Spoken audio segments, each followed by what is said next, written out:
Hi, everyone. Welcome to your July 2023 horoscopes. My name is Cailin, and today I'm going to be covering the major transits for the month ahead using tropical astrology and the whole sign system. July is one of the biggest months for 2023, and that is because not only are we going to have Venus retrograde for 7 weeks, starting on the 22nd of July, we're also going to see the North Node and the South Node changing signs into Aries and Libra. And they have not been in Aries and Libra respectively for about 19 years. So this is a really, really big deal. I would highly recommend that you watch your horoscope for your ascendant, sun, and moon sign. I personally find that all three signs resonate for me on some level, but in terms of the distinction, the ascendant sign, generally speaking, is the most accurate overall. The sun sign horoscope will tell you more about your career, your life purpose, and your creative self expression. And the moon sign horoscope will tell you more about your relationships, your family life, and your property and living circumstances. So, before I get into it, I just wanted to tell you guys that you can follow me on Instagram, Facebook, and Telegram. I've left links in the description box below. I'm pretty active on Instagram and Facebook, and I'll be traveling for a few months. So I'm going to be posting some personal life updates there if you're interested in following along. And also, if you want to check out your love horoscopes for 2023, I've also left a link in the description box there too. I posted that one at the start of the year. So if you are specifically interested in knowing about your romantic love life with respect to astrology, I would recommend that you watch your horoscope there.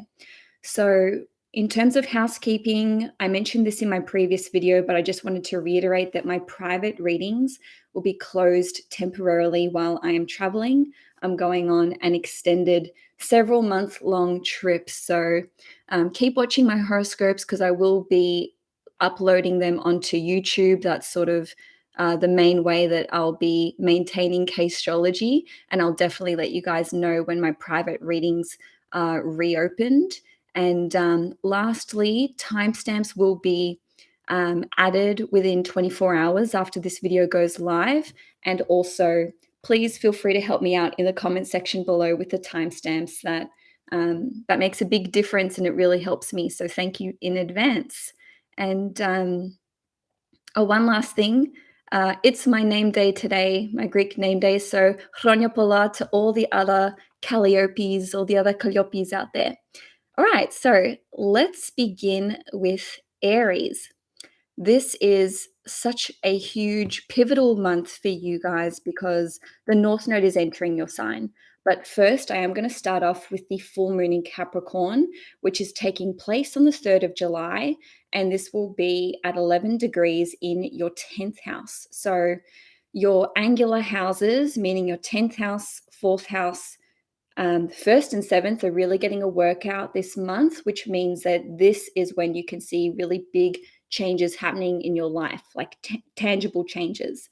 So with the full moon in Capricorn on the 3rd of July in your 10th house, for many of you, this is going to hit on the work front because the 10th house rules over your career as well as your public image and your professional status.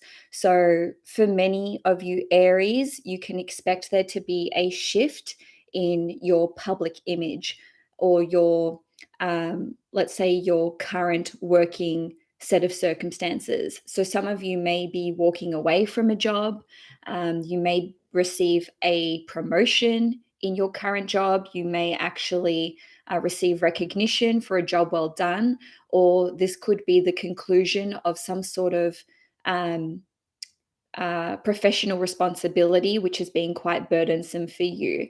On a different level, this could even be a payout, especially if this is connected to severance package or redundancy. And I'm saying that because this full moon will be making a trine to Jupiter at 9 degrees in Taurus in your 2nd house. So in terms of the aspects with this particular full moon, they're relatively positive. A trine to Jupiter is an amazing thing to see with a full moon. And this full moon is ruled by Saturn, and Saturn is in Pisces, only making good aspects. Okay, so just generally speaking, even if you're not an Aries, I just wanted to let you know that this full moon in Capricorn has some sort of positive benefit associated with it. But back to Aries, sun, moon, and risings. This can also see there being a legal matter that is resolved. And even though this is a general reading, I'm going to go out on a limb and say that this could result in something positive happening for you just because of the aspects. So maybe you're receiving a payout, maybe it's government ordered, it could be a government grant that you receive for something which is unrelated to a legal matter. Maybe this is to do with education or research. With the trine to Jupiter, this could be something to do with a scholarship for university or further or higher learning. And you could even receive some sort of sponsorship program, so approval for that to maybe study abroad, work abroad, or even this could even be financing a relocation for you, which involves air travel in some way. On a different level, this could simply indicate that there is a change in your status when it comes to property matters, especially because the full moon is opposite Mercury in Cancer, and Cancer rules over property, and it's in your 4th house. So maybe you are buying a property, selling a property, becoming an investment property owner. On a different note, this could indicate that there may just be changes to the title when it comes to property, or this could even be a change in relationship status. Okay, whether this is entering into something more official, becoming, getting engaged, married, even like a legal change of your name could be on the books. And ultimately, I see this as there being some kind of public praise where you are seen favorably in the eyes of the public or with respect to your personal status. So there's something favorable that's working out for you with this full moon in Capricorn, which again is on the 3rd of July. And we can look at this plus or minus 2 weeks. That's how long the energy of the full moon will be active for. Now, with the North Node entering the sign of Aries, this is just so huge for all Aries, Sun, Moon, and Risings. Just so you guys know, in 2023, the North Node will be traveling from 29 degrees Aries back to 21 degrees Aries. So that means that for the rest of this year, the Aries who will be the most impacted will be those between 21 and 29 degrees. That doesn't mean you won't feel it if you're not within those degrees. I just wanted to make a special note of it. So when the North Node enters your sign, this can see you becoming more experimental, wanting to try new things, wanting to get outside of your comfort zone. You could be switching up your look or your appearance. You could be getting a makeover or just experimenting with a new wardrobe, new hairstyles, etc. With the North Node, I like to look at it from the tropical Western perspective, as I am a tropical Western astrologer, but I also like to incorporate some of the Vedic principles of the North Node, which is called Rahu. So there is this element with element of imposter syndrome. Sometimes we can experience a sudden rise in influence or status in the workplace, or just with respect to how we're conducting ourselves. And this can have people thinking that we're some kind of expert when we're not. This can see you feeling out of your depth in the sense that you're taking on these new responsibilities, but maybe you don't quite feel qualified. And basically, um, if you're an Aries sun, this does represent some big changes coming through to your career and your creative self-expression. So, for example, if you're an Aries sun, this can see you trying out a totally new industry, or you could be taking on some sort of big project or role, which is kind of risky for your image, or even maybe it just requires you to take risks in your job. Let's say hypothetically that you're a creative already, maybe you are a writer or a composer of sorts. The North Node entering Aries can see you deviating from what you would normally be writing about or what kind of content you would normally be creating. If you're an Aries moon, the North Node in your sign can indicate that you are um, relocating to somewhere you've never lived before. And by the way, I should have said this at the start, this transit is an 18-month long transit. So this is from the 17th of July until the end of January in 2025. So for 18 months, what I'm saying can unfold during this period of time. In terms of when you're likely to see this play out for you, you'll want to check when the North Node gets closest to your sun, moon, or rising degree. I digress. So with the North Node being in Aries, if you're an Aries moon, this can see you living somewhere you've never lived before, or living under a certain set of circumstances that you've never experienced before. So for example, if you've never lived abroad, the North Node transiting your moon can indicate that you may be trying that out. It doesn't necessarily need to be long-term or permanent. It's just like exploring living conditions that you've never explored before. The same can be said for if you've always lived with your parents and you're moving out for the first time, or you're moving in with your significant other for the first time. Another way that this can play out is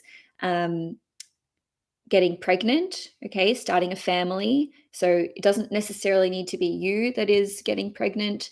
The moon can represent significant women in our lives. So if you have a female partner, she may be getting pregnant. And the North Node, at least by Vedic standards, can represent this coming through in a non-traditional manner or in an unexpected manner. So for example, maybe you've only been with this person for a few months and you're starting a family, or perhaps you're going through the IVF route, or you could be adopting a child. That's another way that this can play out. So some sort of expansion of one's family for Aries moon is absolutely on the cards. And on a different note, if you're an Aries ascendant, also known as rising, all of the above can apply to you. As I said at the beginning, for the ascendant sign, this is generally the most accurate overall. So this can see Aries on the whole becoming more experimental, wanting to try new things, having a rise in status, or just in terms of influence in some way, shape, or form. You can sort of be like frog leaping over other people when it comes to work opportunities. And this also indicates being on the fast track. So being in the fast lane to achieving your goals and achieving your dreams. So if, for example, you're part of a law firm and usually it takes, I don't know, 10 years to become partner, maybe for you guys, this is happening in record time. So you could be setting some sort of new record in the workplace or within your chosen industry, especially because Aries represents fast, rapid-paced movement.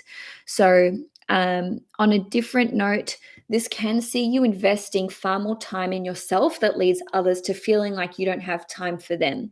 And this is coming through with the South Node entering Libra in your seventh house simultaneously at the same time as the North Node enters Aries in your first house. So this can dissolve partnerships with the South Node entering the seventh house.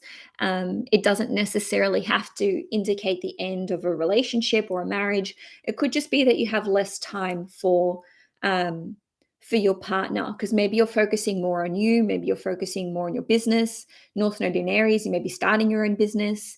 South Node in Libra can indicate that you are released from commitments, vows, and promises that you made a long time ago, or that were quite burdensome, that no longer feel in alignment with you. So this is where we can get the breakdown of relationships or contracts because we're letting them go. But the energy of the South Node is that it fizzles. This isn't like a, crash and burn in a fiery heap sort of energy. It's not, it's almost like this subdued, dulled sort of sense of drifting away from someone or something that you used to be rather attached to. So it may even be that over the course of this 18-month period from July 2023 to January 2025, that you don't even really perceive how much you've drifted from certain friendships or from certain connections and partnerships. So Aries, having the South Node in your seventh house can actually indicate that your significant other may become a lot more spiritual, because the South Node has a very spiritual essence and energy. On a different level, the South Node can represent detachment and therefore healing. So if there was a relationship that ended and it was quite upsetting or traumatic for you, this can indicate that you're actually detaching from that person or detaching from that connection. The South Node can actually bring things back from the past. So some of you may actually be reuniting or getting back together with an ex. And this could honestly be someone from years and years and years ago. And this could even be connected to the last time that the South Node was in Libra, which was about 19 years ago, or 18 years ago, or maybe even 8 or 9 years ago when we had the nodal opposition. It doesn't have to be, but I just thought I'd throw it out there that this can be a reconciliation with someone from a very, very long time ago. Now, also on the 17th of July, or the 18th if you're in Australia, there's going to be a new moon in Cancer, and this is going to be at 24 degrees in your fourth house. So the fourth house is associated with family, property, living circumstances, land, as well as your relationship with your parents, especially your mother or your primary caregiver. New moons indicate a new chapter taking place or something new kicking off. So with the new moon in your fourth house, I'll just run through a few ways that this can play out for you. You may be buying a new house, you may be signing a new lease, you may be getting new tenants in, you may be welcoming a new flatmate or housemate or someone into your home to live with you, or excuse me, this could indicate that you are setting up with a new set of living circumstances. So maybe you're moving into a new place, or maybe you're going to be moving in with a friend. It doesn't need to be in an official capacity. In fact, because it's 24 degrees, which is the Piscean degree, which represents donation and charity, this could actually be you helping someone out by allowing them to live with you, or vice versa. So there could be some sort of generosity involved here. Now, on a different note, this could be the expansion of your family. You yourself may be expecting a child, or your significant other may be expecting a child. And for some of you, you could be expecting a grandchild. So you could find out news of this around the 17th of July, plus or minus a couple of weeks. This new moon in Cancer will actually be making a very close sextile to Uranus, and Uranus can represent adoption, surrogacy, and IVF. Okay, so or a non-traditional or non-conventional way of doing things. I'm obviously not commenting on how one starts a family. I just wanted to throw it out there that if you were considering going down the path of IVF, or adopting a child or fostering a child, this could be the astrological indicator or green light for you. On a different note, you could actually become a guardian for someone else's child, whether you're becoming a legal guardian or a godparent. Just thought I would throw that out there.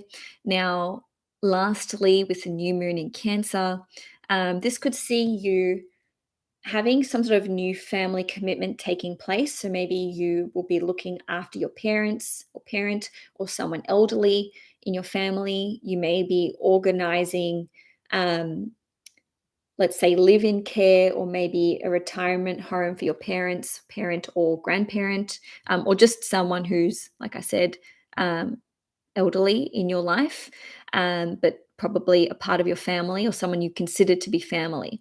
And lastly, you could actually be reuniting with someone that you were estranged from in your family. Now, lastly, for you Aries, Sun, Moon, and Risings, we are going to have Venus retrograde in Leo from the 22nd of July until the 2nd of September. So this is a 7-week period, and it's quite exciting because Venus is a planet which rules over love, romance, harmony. It's a very creative planet. It also rules over finances, valuables, possessions, as well as like your sense of personal values and worthiness and self-care.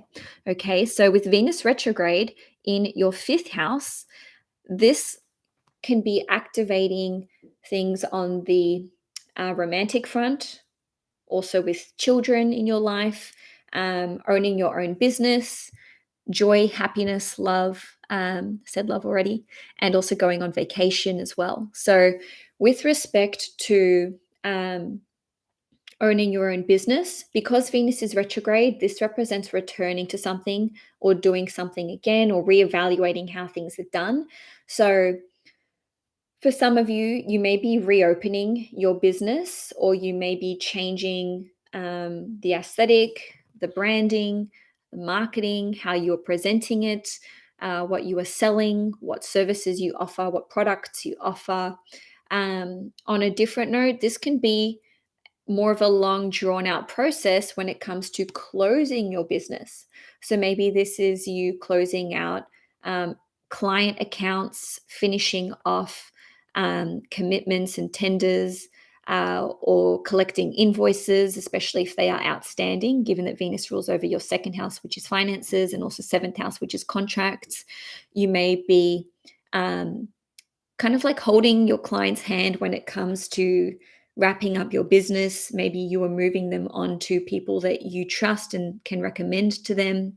On a different note, if you have had a business idea or a creative project, or an idea for a creative project that you have not actually acted on or brought to fruition, this can see you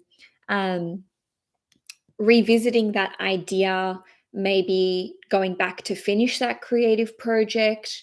This can see you making some tweaks and changes when it comes to existing projects that you're working on.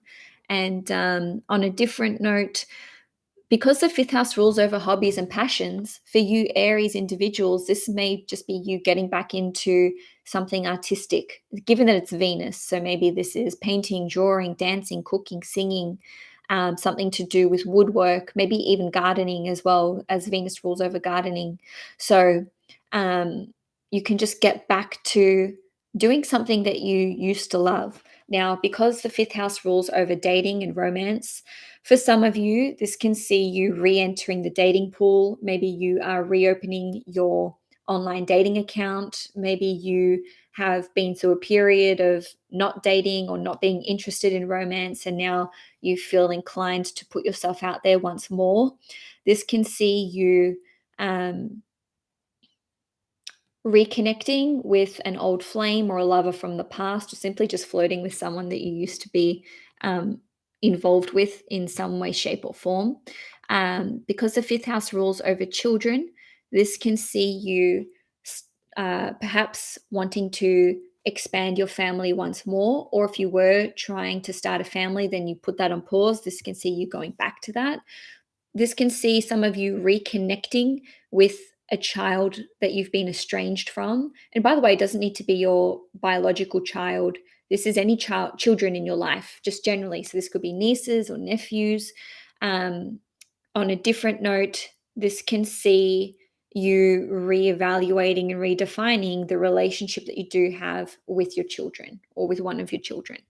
So that's all for you, Aries, Sun, Moon, and Risings. If you enjoyed this horoscope, please give the video a thumbs up. If you want to see more content on the channel, please hit the subscribe button. And now I'm going to move on to Taurus, and I'm going to make a very conscious effort to not do 20 minutes per sign. Okay, Taurus, Sun, Moon, and Risings. First of all, I'm a fellow Taurus Sun, so welcome. Now, let's start off with the full moon in Capricorn, which is occurring on the 3rd of July. This will be at 11 degrees in your 9th house. So this can see you completing some sort of education program. Maybe you're graduating, maybe you're finishing off an important subject, or maybe this is the conclusion of a semester or trimester for you at university. On a different note, the ninth house is connected to publishing and the circulation of things that we've created. So this can see something that you've worked on reaching a wider audience. This can see maybe some of you getting a publishing deal, like a book deal, or having, or I should say, concluding some kind of publishing agreement. So maybe you're just fulfilling your promises there, or your requirements and expectations there. The ninth house rules over travel. So some of you may be having a travel trip draw to a close, or for others of you, if there's been something that you've been planning for a while, this can see you finally going off on that trip. And that's happening for me personally. I booked my travel trip about, I don't know, 6 months ago, and I'll be traveling around the time of the full moon, so heading off on my sojourn. Now, with the full moon occurring in your ninth house, this can see you having some sort of spiritual epiphany or religious epiphany. Maybe you would be deprogramming certain belief systems which have not been very helpful for you. And with this full moon in Capricorn, it's making very positive aspects, or at least the ruler of the full moon, which is Saturn, is making purely positive aspects. And to be fair, the full moon in Capricorn is trining Jupiter in Taurus. So again, this is a nod at Taurians maybe traveling, expanding their mind somehow, maybe coming across a certain school of thought, or reading a book, or happening across knowledge and wisdom, which changes the way that you actually see the world. Okay, so for Taurians, the North Node is leaving the sign of Taurus on the 17th of July. So it's been in Taurus since January 2022 for 18 months. So on the 17th of July, the North Node will be entering Aries in your 12th house. And at the same time, the South Node will be entering Libra in your 6th house. And so this is an 18-month long transit, which will last until late January in 2025. With the North Node in the 12th house, this is very much like a hidden house. Lots of stuff's happening behind the scenes. So there may not be super obvious, tangible results that come through as a result of this transit, but this is more affecting you on an inner level with respect to your subconscious self, your intuitive abilities and gifts, working on projects of a creative sort behind the scenes, as well as tackling, let's say, self-sabotaging behaviors. So the North Node in your 12th house can see you developing new psychic abilities, new intuitive gifts, starting a new creative project or a new creative endeavor, which you finish within an 18-month period. It doesn't mean that it has to take 18 months, but it would probably be within that 18-month period. On a different note, if you work in the arts, so if you are professionally employed, or if you if you participate in anything to do with the arts, so acting, photography, filmography, music, if you are involved in anything spiritual in nature, so astrology, tarot, anything to do with healing, Reiki, hypnosis, I forgot to mention creative writing, poetry, anything to do with psychology, or the hotel industry, or the beauty and makeup industry, also pharmaceuticals and owning a bar. This can see you having a big rise in status and in popularity as well. So you may find that your career is really taking off if you work in one or more of these areas. Even if you do not presently work in one or more of those areas, you may find yourself drawn to exploring them, working in them, trying it out, especially if you are a Taurus rising or a Taurus sun. If you are a Taurus moon, I would say that this would be more connected to the hotel industry, which rules over accommodation. On a different note, this can see you developing some sort of oh, okay, my necklace was not done up properly. There we go. Anyway, this can see you wanting to keep what you're doing in a professional sense or in a creative sense hidden from the rest of the world. So it's like, you're working on things behind the scenes, you're developing things behind the scenes, and this can also give you access to foreign, faraway places, because the North Node, or at least from a Vedic perspective, so Rahu, this gives you access to travel to places that you've maybe never been before, or that are quite secluded.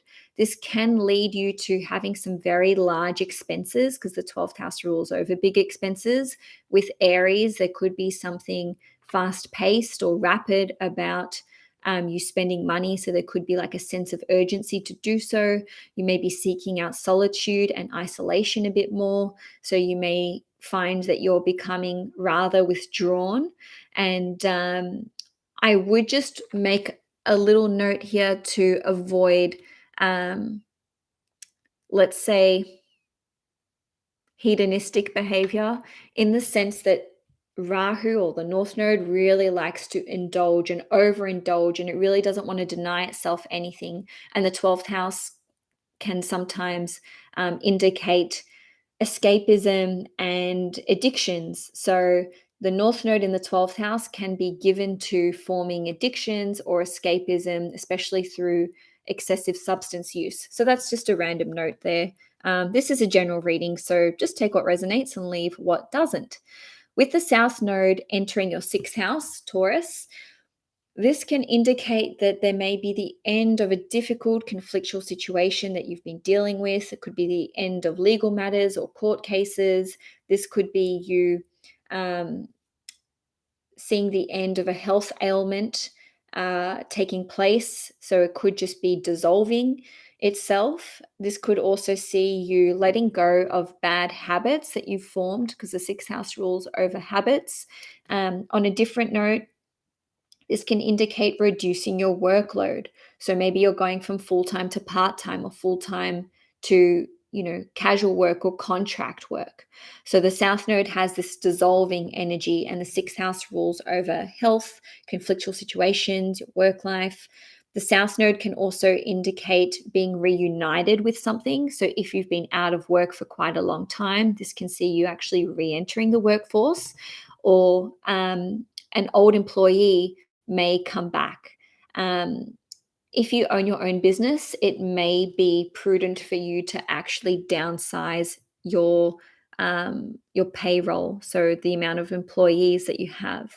Now, the downside of having the South Node in the 6th house could be that you feel kind of apathetic about your work, or you just don't feel as inclined to look after your health and exercise as much as you used to. This can see you not having as much energy to work in terms of your day job, or perhaps something impedes your ability to do so.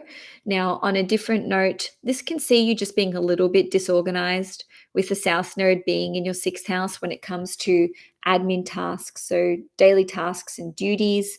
I've personally been having the South Node through my 6th house in Scorpio, and I've found that I've just not been as on top of things as I would like to be. But, it doesn't need to be something to fear. Okay, so moving along, on the 17th of July, so the same day, or the 18th of July if you're in Australia, there will be a new moon in Cancer at 24 degrees, and this will be in your 3rd house. So this can see you starting a new education course. Maybe you are creating it yourself. Maybe you're simply partaking in it. It could be a short-term course. You may start a new communications piece. Maybe you'll start writing a new book, or perhaps you will be interested in starting a YouTube channel, or starting just any kind of social media channel which involves communications. Of course, they all do.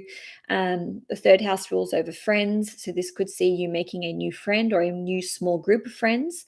You could be building a new website, or developing new products to sell, or new services to offer.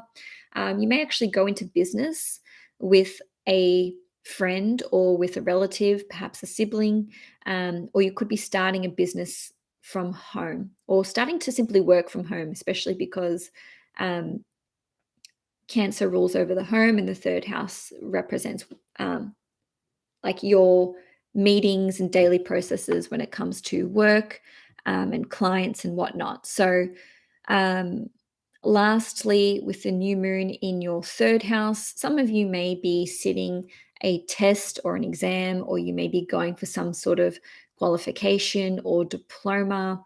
Maybe you are getting a license for a vehicle, or you could even be purchasing a new vehicle. So, with Venus being retrograde in Leo, this is such a big deal for you guys because Venus is a planet that rules you. So Venus will be retrograde in Leo in your fourth house from the 22nd of July through till about the 2nd of September. So it's a 7-week period, and it will be retrograde from 28 degrees back to 12 degrees. So the fourth house rules over your home, property, living circumstances, family, children if you have children, even if you, this represents your lineage as well. So it doesn't just have to be your own children. This could be to do with grandchildren. The fourth house rules over your sense of security, and it's a very emotional house and a very private house, and also rules over land and farming. So Venus, wherever Venus goes, this represents you and what you're doing because you are a Taurus and Venus is your ruling planet. So Venus in your fourth house indicates that there is an enormous focus on your home life, property, family, living circumstances, your emotional health and well-being, and your sense of security. So Venus retrograde here indicates that many of you may be redecorating your home. Maybe you are changing things around the house. You could be preparing to relocate. With Venus retrograde, this is often, well, with any retrograde, this is often where we go into reevaluation mode and reassessment mode, but not necessarily making the physical changes. Unless, of course, you're moving back somewhere, in which case that could very well take place during the retrograde period. So you could be reevaluating where you live, where you want to live. There could be a change of dates when it comes to living with another person. This could even be to do with travel. It doesn't necessarily need to be your actual permanent residence. You could be changing your property agreement when it comes to loans, refinancing, how much money you contribute to rent, especially if you're living with your parents per se. This could this could indicate that you are um, increasing the rent or maybe decreasing the rent if you have investment properties. This could indicate that people are moving out, or maybe you're moving back in with someone. You could move into an old home of yours, especially if you had rented it out. You could be booting someone out of your place. You know, it has to be said, if you're not happy with your tenants, or you're not happy with your flatmate and you're the one in control, maybe you are making changes in that department. This can indicate that you are getting reacquainted with your culture and your heritage. So this could see you, going back to the motherland, or reconnecting with your family. As for me, I'll actually be in Greece during this time, and that's where my family's from on my mother's side. So I'll be meeting family members that I've never met, and then catching up with ones that I have met before. So that's another way that that can play out. I'm not from Greece, but I'm just giving you an example of how your cultural heritage and background could be highly involved in what happens with this Venus retrograde. Maybe you want to be learning about traditional like recipes, cooking, something to do with cultural traditions as well. And for others of you, you could just be redefining the relationship or the relationships that you have with your family, especially your immediate family and your mother and the primary caregiver here. Because the fourth house is associated with family, this could see you starting your own family, especially if you had wanted to start a family and maybe you were not able to for some reason, or maybe you had to push pause on that. This can see you revisiting that. This can see you trying again. On a different note, this can see you really redefining how you view your sense of physical security and emotional security. And this can have a very harmonizing effect on your family dynamics and your relationship dynamics just in general. And again, Taurus, this is a 7-week period. And so this is a time where you may be feeling quite vulnerable or quite emotional because Venus is in the fourth house. But this is also a time for profound healing and deep and transformative healing as well. So now let's move on to Gemini. But just a second, I'm going to have my green tea. Okay. I'm a Gemini rising myself. So welcome, Geminis. One of my favorite horoscopes to do. Yes, I'm biased. No, I don't care. So Gemini, Sun, Moon, and Risings on the 3rd of July, there will be a full moon in Capricorn at 11 degrees in your 8th house. This is a very transformative house. It is associated with profound healing and transformation, as well as anything to do with the occult, intimacy, sex, and mutual resources. So that's what we're focusing on with this full moon in Capricorn. So this can see you experiencing some sort of profound healing taking place, or a sudden transformation. Maybe you're letting go of certain insecurities. Maybe you will be discovering the root cause of some kind of health ailment. And honestly, the 8th house has a very sudden um, and I mean, I keep saying transformative, but transformative energy to it. So it's like things changing on a dime. So I could say that this could be a high level indicator for having a sudden reprieve from a situation which has been very, very um, troubling for you, whether this is emotionally or physically.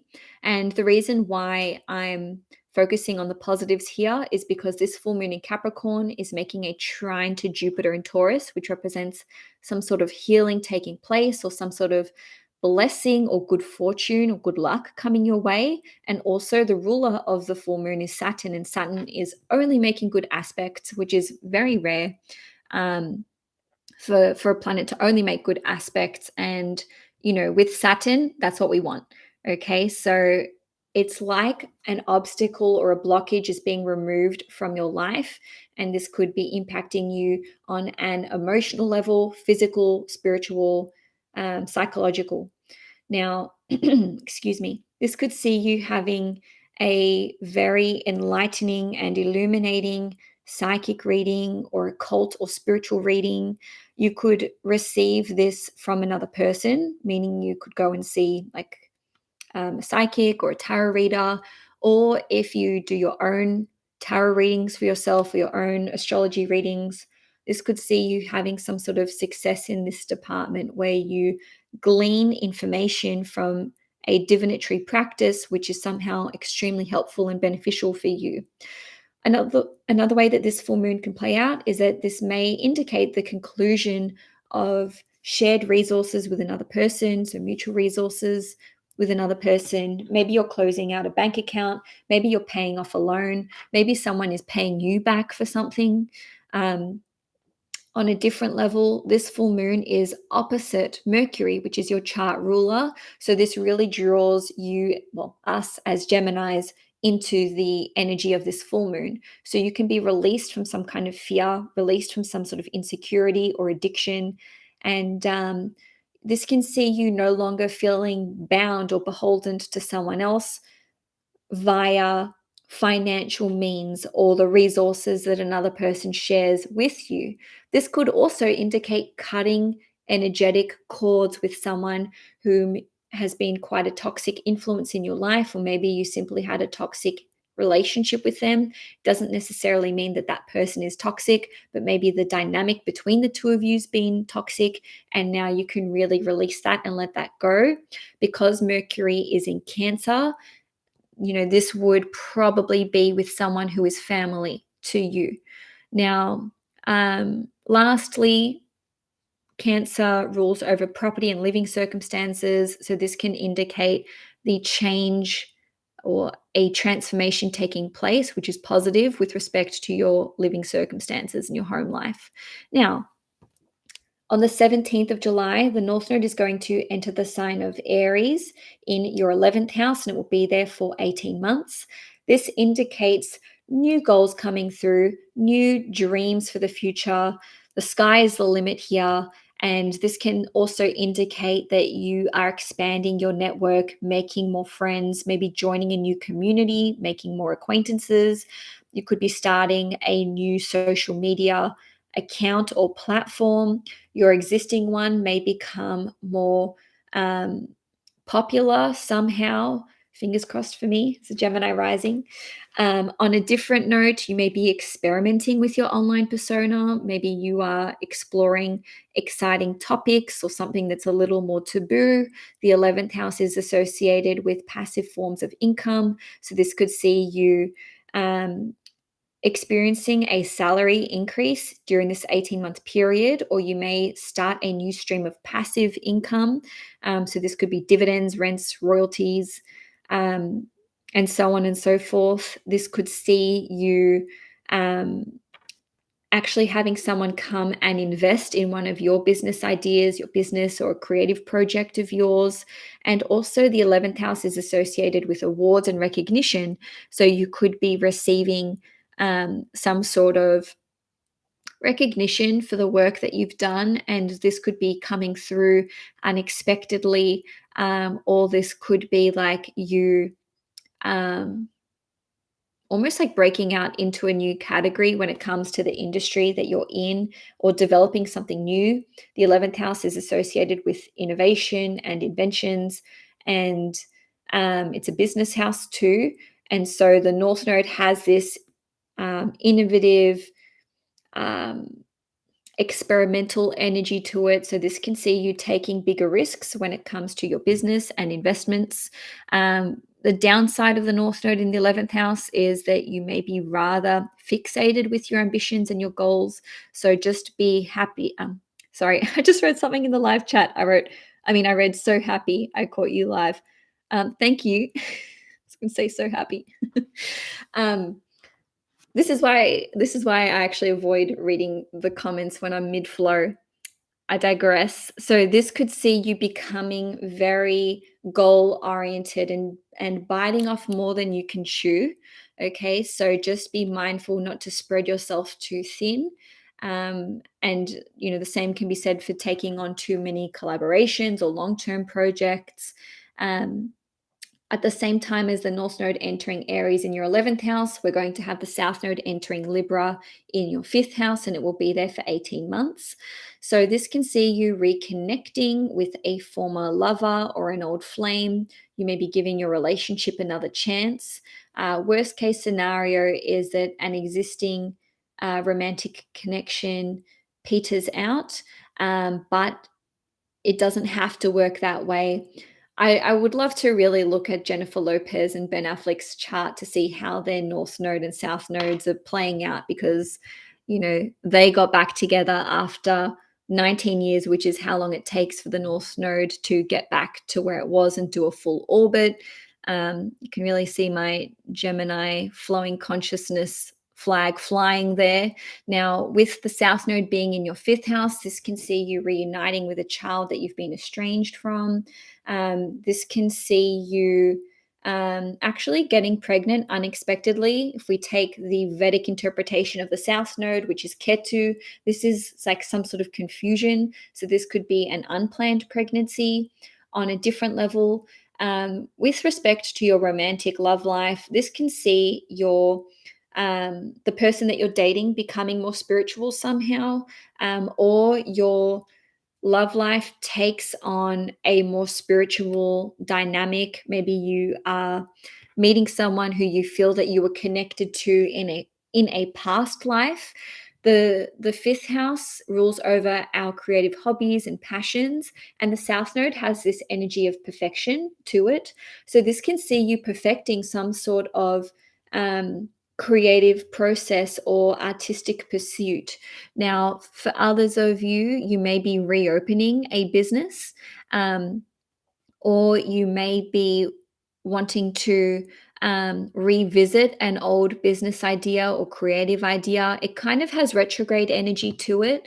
On a different note, with the South Node being in your fifth house, you may actually be letting go of a business or closing it down. It doesn't necessarily need to be a permanent thing. This could be temporary. It could even be that it's for the duration of the South Node in Libra. Okay, so again, the date's the 17th of July through till the end of January in 2025. From memory, I think it's like the 24th.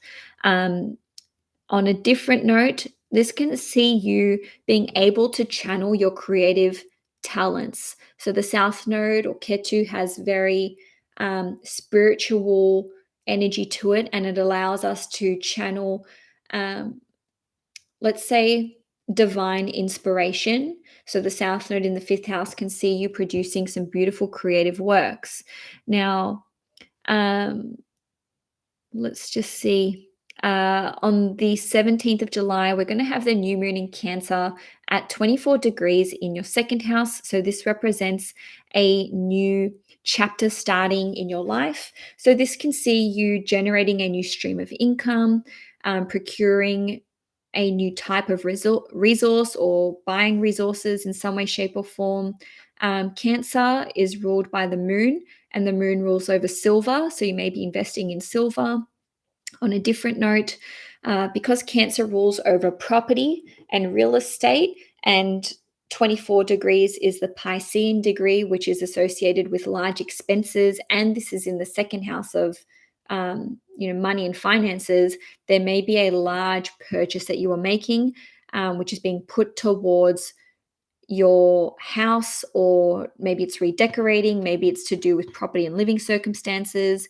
You could be helping to set up your child or a family member, because again, 24 degrees is Pisces energy, which is like generosity, and Cancer is family. So you may be helping a family member out financially, and maybe you're receiving it from family. That's another way that that can play out. So you may be receiving either financial assistance or assistance with resources, maybe even furniture, to put towards your home. Now, lastly, for the month for Geminis, Venus is going to station retrograde in the sign of Leo on the 22nd of July, and it will be retrograde for 7 weeks till about the 2nd of September or the 3rd of September if you are in Australia, like myself.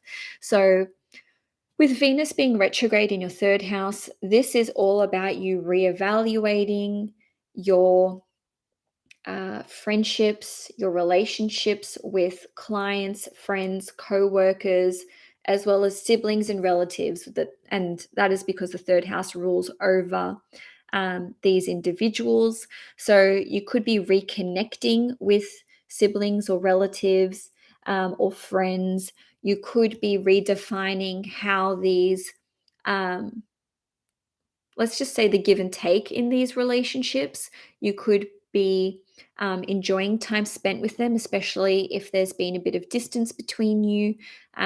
If you have been estranged from a sibling or family member.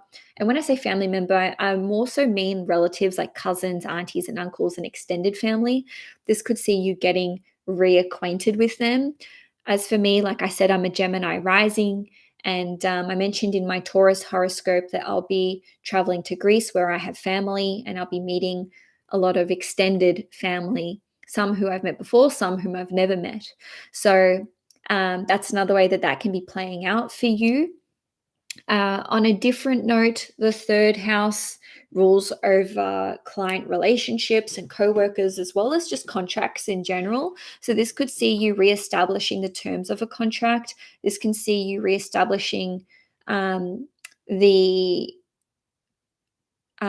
let's say, terms of agreements that you have with certain clients, and what you are willing to carry out in the name of your business or with your services. You may actually be readjusting your prices, especially because Venus rules over finances and money, and it also rules over your 5th house, which represents owning your own business. So you may be putting prices up, you may be putting them down. On a different note, the 3rd house rules over websites, apps, social media, and communications in general. So you could be rebranding, you could be changing the design of your website, you could be reopening your social media account or accounts. You could be giving your website a makeover in some way, shape, or form. On a different note, you could you could get back into communications, like a communications piece or a way of displaying your creativity. It's more so likely to be something of Venusian, meaning something related to artistic pursuits, creative pursuits, maybe cooking, dancing, music, also food. Venus rules over all of these things, but it's done through 3rd house means, which is like in the online space, websites, apps, social media accounts, and also clubs as well. Anyway, I I think I've done that to death. Lastly, with Venus being retrograde in your 3rd house, this can see you getting back on the same page with friends, especially if you've been estranged from a friend. So this can indicate reuniting with friends, and also just sorting out any differences or issues that you have in relationships with your friends and with siblings and relatives, which I mentioned a little earlier. So that's all I have for you, Gemini, Sun, Moon, and Risings. And now I'm going to move on to Cancer. I have not been keeping track of how long I've been going for each sign, but at nearly an hour, and I'm not even up to the 4th sign, this is not what I had planned. So I am going to try to speed it up. Um, anyway, Cancer, Sun, Moon, and Risings. On the 3rd of July, there will be a full moon in Capricorn at 11 degrees in your 7th house. So, because this is taking place in your 7th house, in fact, all of your angular houses are activated this month, 1st, 4th, 7th, and 10th. This is a very busy month for you. Lots will be happening for you in a tangible way, meaning relationship status, work, home life, family life. And if there are things that you've been wanting to see move forward and you feel that they've been quite stagnant, this is the push that you need.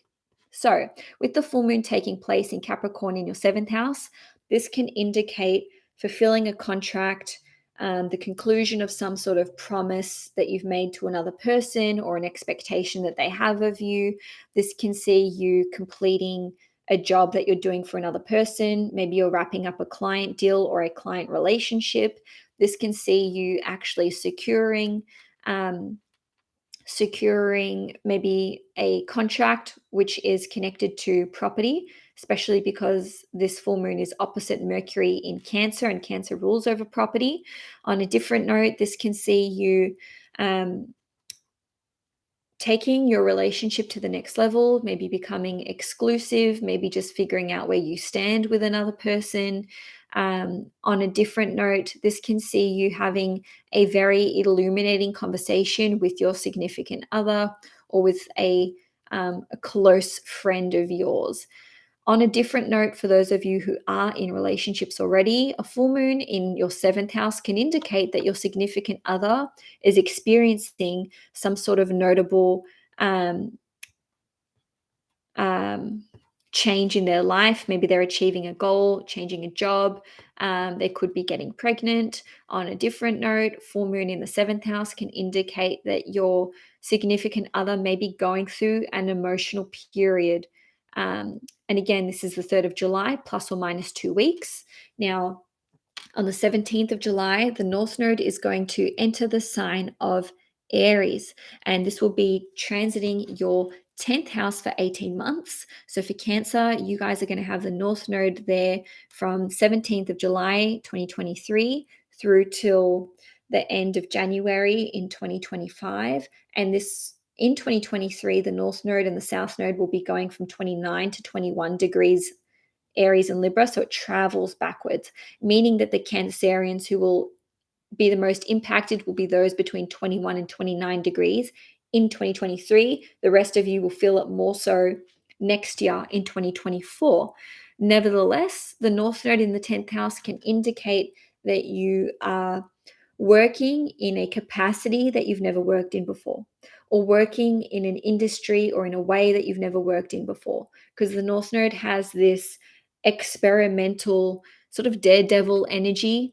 Okay, so this could be working in an industry which A, may be one you've never worked in before, or B, there may be something quite risky about it, or there could be something kind of taboo about it, because the North Node, at least by Vedic perspective, a Vedic perspective of the North Node, which is also known as Rahu. Sorry, I lost my train of thought. It has this like experimental, sort of scandalous, taboo kind of energy. So the North Node being in your 10th house can indicate that you are willing to take risks when it comes to your career. You may be frog leaping over other people who are, technically meant to be ahead of you when it comes to receiving a promotion or getting a job that you're going for. So this can see you, maybe getting a promotion when you've just started in a new job, even though there's been other people in line for this for like years. On a different note, this can see you getting employed by, let's say, fudging your resume a bit or just exaggerating your capabilities. So this can indicate experiencing a bit of imposter syndrome. On a different note, you may just be tapped on the shoulder and offered a promotion or offered responsibilities at your workplace, and you're like, oh, I don't feel qualified for this. And your boss is like, no, you'll be fine. Let's just throw you in the deep end, sink or swim. So with the North Node being in your 10th house, this can see you having really big aspirations when it comes to the legacy that you want to leave behind, your public image, your professional status, and how you want to be known in the world.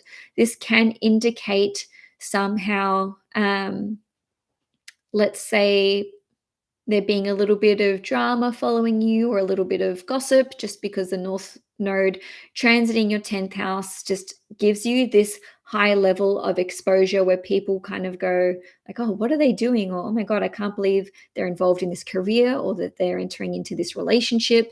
The North Node transiting your 10th house can indicate a relationships change, which is sudden or unexpected, or there could be some sort of taboo attached to it. So for example, you may get into a relationship where people kind of go, why are you with this person? Or there's an age gap, or there's a huge difference in culture between you and the other person. Of course, there's no problem with that, but it could more so be that your family wanted you to marry someone or would simply be with someone who shares the same heritage as you. On a different note, this could be a sudden split or a sudden change in your relationship status. And ultimately, the North Node transiting your 10th house indicates that how you are known in terms of like your definitive, irrefutable status, like this is changing. So this can be going from employed to unemployed or vice versa. Maybe you're, not a parent, you become a parent with the North Node transiting your 10th house. This can see you entering into a relationship or exiting a relationship. This can see you retiring or starting your own business, or just there being some sort of like fast-paced change, which is unexpected. And other people could be reacting to this in an unfavorable way. I don't want to freak you guys out, by the way. The North Node transiting your 10th house, I mean, usually this is like you guys wanting to chase this. This is you following your passions, what you want to experiment with, who you want to be with, if you want to be with someone, if you want to leave a relationship. This is usually something that you're pursuing or chasing, and it just is unconventional or other people don't understand it. So this can see you, or some of you, becoming really well known in your chosen industry or famous. In some instances, maybe infamous. But in any case, this gives you um, some sort of edge in a um, public image sense, because people are seeing you. You're becoming more visible and in the spotlight somehow. So, with the South Node being in Libra in your fourth house, this can indicate that you are um, maybe relocating from where you are currently living during this 18-month period. You could be leaving the family home. You could become an empty nester. So maybe your children may be moving out. This can indicate selling a property, or this can indicate you moving somewhere where you've lived before, because the South Node has this retrograde energy where we can return somewhere. So maybe you are returning to your home country. It could even be that your a family member moves back in with you, or someone that used to live with you moves back in with you. The South Node transiting the fourth house can indicate emotional release from upsetting or traumatic events, especially associated with the family or with one's childhood. This can indicate you feeling more um, just emotionally detached from things that used to upset you, especially if this is with respect to family dynamics in general. Now, on the 17th of July, there's going to be a new moon in Cancer in your first house. So, this will be at 24 degrees, meaning that the Cancerians who will feel it the most will be those around 24 degrees, plus or minus 5 degrees. But in any case, a new moon in your sign is absolutely going to be felt by you. So this can indicate that you are setting off on a new trajectory. And this could be associated with um, this could be associated with your career, especially if you are a Cancer sun. On a different note, this can indicate the beginning of a new relationship, especially because it's opposite the seventh house. For some of you, you may be changing up your appearance, you may be redefining your values and reassessing how you want to present, especially to your friends and your wider network and community. I say that because this new moon is sextile Uranus in your 11th house. Some of you may be receiving much needed or much welcome help or assistance from a friend or from a community that you are involved in. And again, this is indicated by Uranus in your 11th house and the sextile that it is making. This can see some of you changing up your appearance. I think I might have said that already. The new moon in your first house can see you feeling more confident, especially because it will sextile Jupiter. So, confidence in how you express yourself, confidence in how you approach um, networking and making acquaintances. And on a different level, some of you may be taking up some sort of new business venture, especially because the new moon is sextiling Uranus in your 11th house, which is a business house. In any case, I see this as a rejuvenating and revitalizing new moon for you. I would just be mindful of the fact that around the 17th of July, which is the day the North Node and the South Node change signs, and the day of the new moon, you may feel inclined to withdraw socially, spend some time going inwards. I dare say that this would be a highly emotional period for everyone, but especially Cancers, because you are ruled by the moon, and this is a new moon in Cancer in your first house. So, lastly, for the month Cancer, um, there will be Venus. You will experience Venus retrograde in Leo in your second house, and this will be from 28 degrees going back to 12 degrees. So this is the 22nd of July through till about the 2nd of September. So it's a 7-week period, and the second house is um, all about your finances, resources, money in general, as well as your voice, which is interesting because my voice just started feeling funny and I was clutching my throat. So, with Venus retrograde in your second house, this can see you using your voice and really speaking up and speaking your truth, especially when it comes to asserting yourself with your family, because Venus rules over your 4th house. And with Venus ruling over your 11th house, this could be also asserting yourself when it comes to any communities or groups that you are a part of, or your friendship circle. Okay, so your wider network. With Venus retrograde in your 2nd house and ruling over the 4th, you may be refinancing your property. You could be increasing a loan, or you could be looking at paying it off during this period of time. If you are renting off someone, the amount that you pay could change. Now, I'm not saying it's going to necessarily go up. It could go up, it could go down. If you own investment properties, you may be changing the amount that you charge for rent. On a different note, this can see you moving your investments around so that you can afford to relocate or buy a property, or you may be spending a fair bit of money on redecorating your home, or perhaps you are spending money on facilitating uh, a relocation. Okay, on a different note, with Venus retrograde in your 2nd house, this can indicate for you Cancerians that you may be changing up your wardrobe. Okay, you may be throwing possessions away. You may be bringing them back out of the woodwork, especially if there were clothes or jewelry that you used to wear. This can see you wanting to really change up your appearance. So you may feel very inclined during this period of time to do your makeup differently, or do your hair differently. I would recommend, though, not to do these things unless you are returning to a former hairstyle, returning to a former hairdresser or makeup artist. I would not be trying anything new in an aesthetic sense, especially if it involves, altering your hair or your physical appearance, especially the face. Just because, Venus retrograde can lead to things being botched if you're doing it for the first time. On a different level, though, if you're fixing your teeth, if you've already had braces before and you're going back to fix them again, returning to something is fine.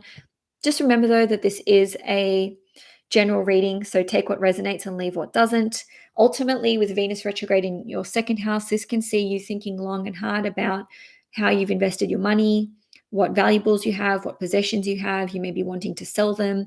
You may be finding or rediscovering things that you thought were lost. And people can pay you back, especially if it's family or friends.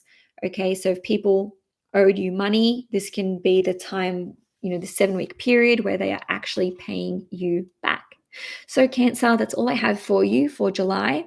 Also, happy Cancer season, which starts on like the 21st of June and goes till about the 22nd of July.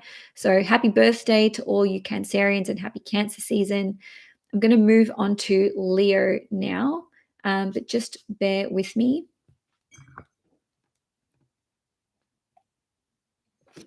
Also, I think I'm going to take a little break at the halfway point, which will be at the end of Virgo, just because by the time I get there, it's probably going to be like, I don't know, an hour and 45 minutes in.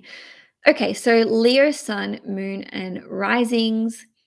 This is the transit of the year for you, given that we have Venus retrograde in your sign for 7 weeks.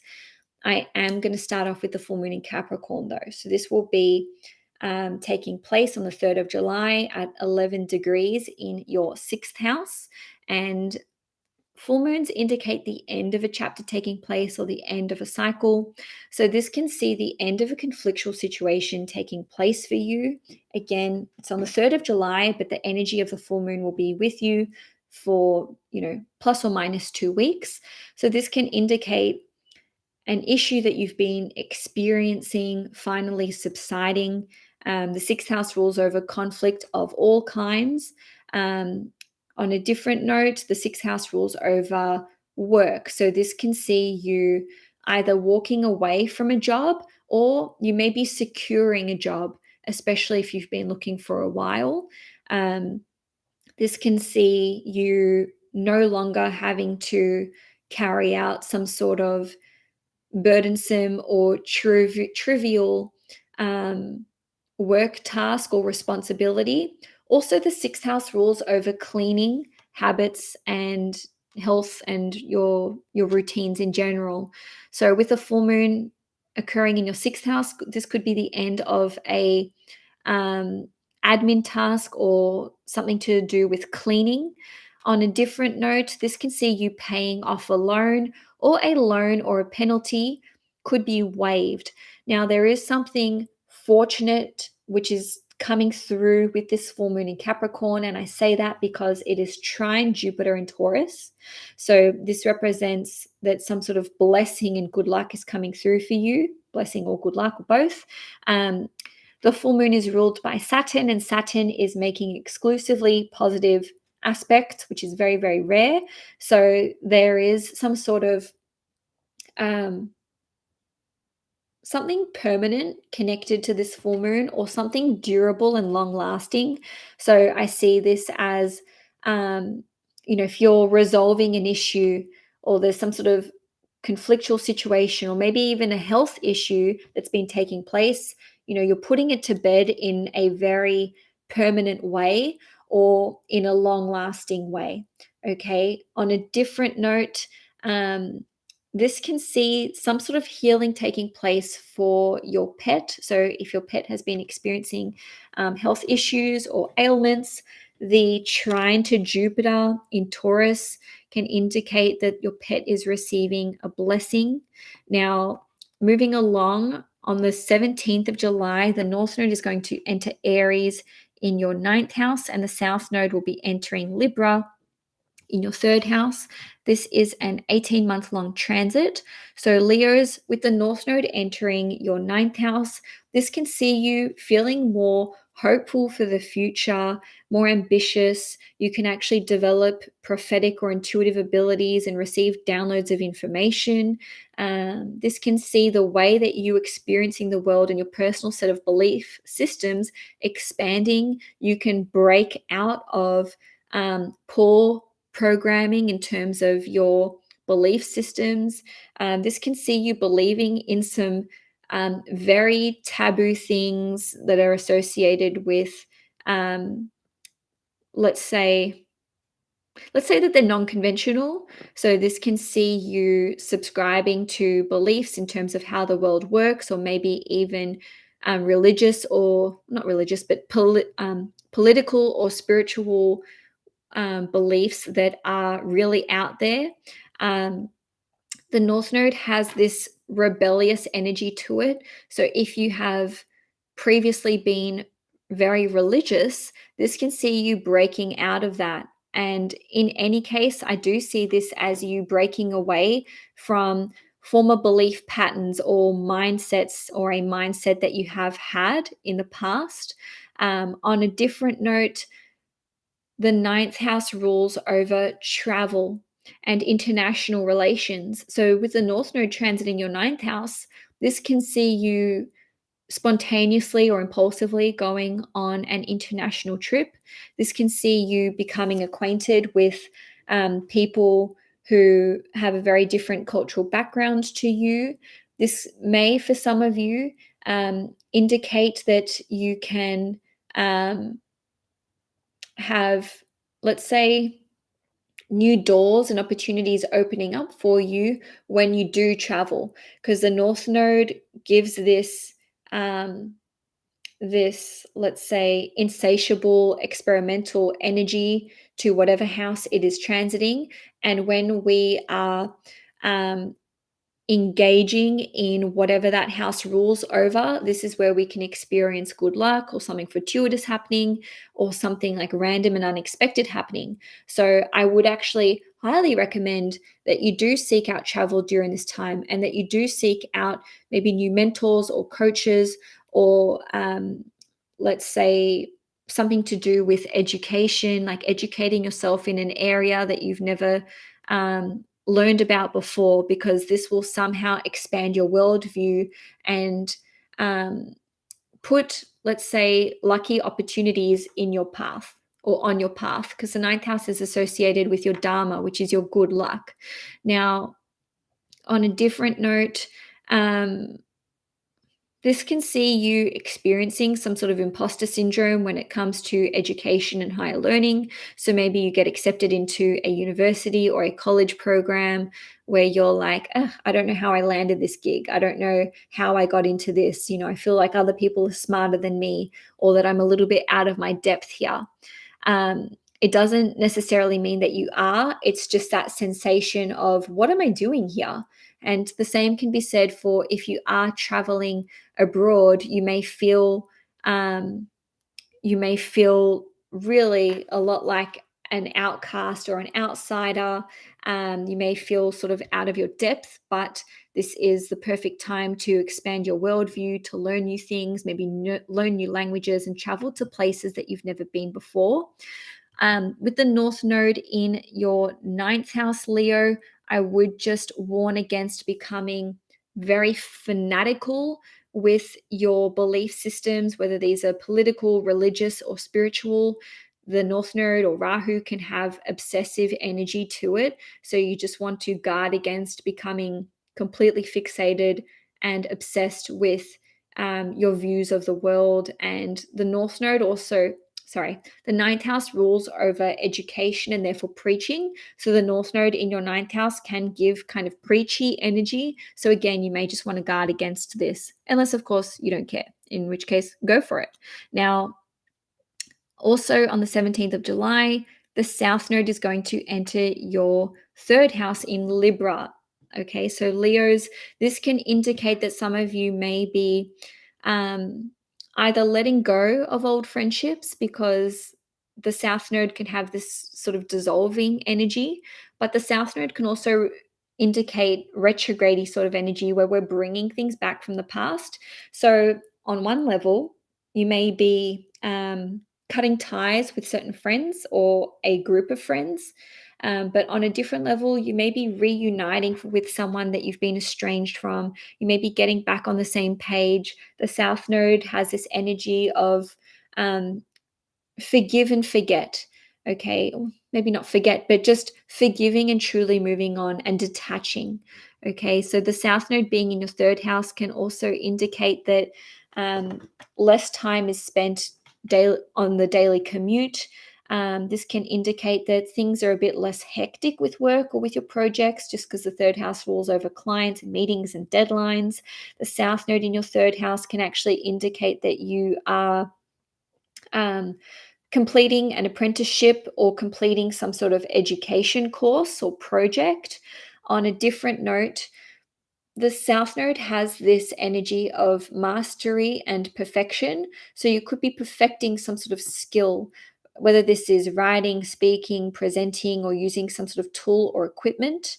Lastly, the South Node being in your third house can indicate forgiveness and healing taking place with a sibling or with a relative, such as a cousin or an auntie or an uncle. And again, you could be getting back in touch with one or more of those people if you have been estranged. Now, on a different note, the South Node being in your third house can indicate you becoming overly perfectionistic with communications pieces and with certain skills that you want to develop. And it can be a little harder to concentrate and really marshal your thoughts, just because the South Node, which is also known as Ketu in Vedic astrology, has this foggy kind of confused energy to it. And I would just be mindful of the kinds of communications content that you are consuming, because it could be that podcasts that you're listening to or music or things that you're reading could be confusing you, or sort of, when I say confusing you, I'm not trying to make you guys sound like you can't discern between facts and what you're reading and knowing whether you should follow it or not.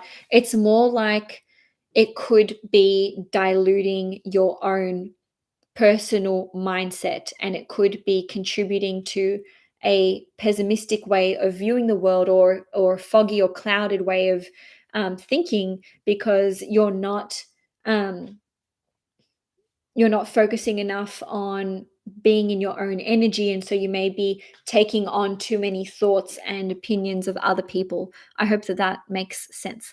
So on the 17th of July, there will be a new moon in Cancer at 24 degrees in your 12th house, and new moons indicate a new chapter taking place. So, with a new moon occurring in your 12th house, this can indicate that you may be discovering a new intuitive ability or a psychic ability. You may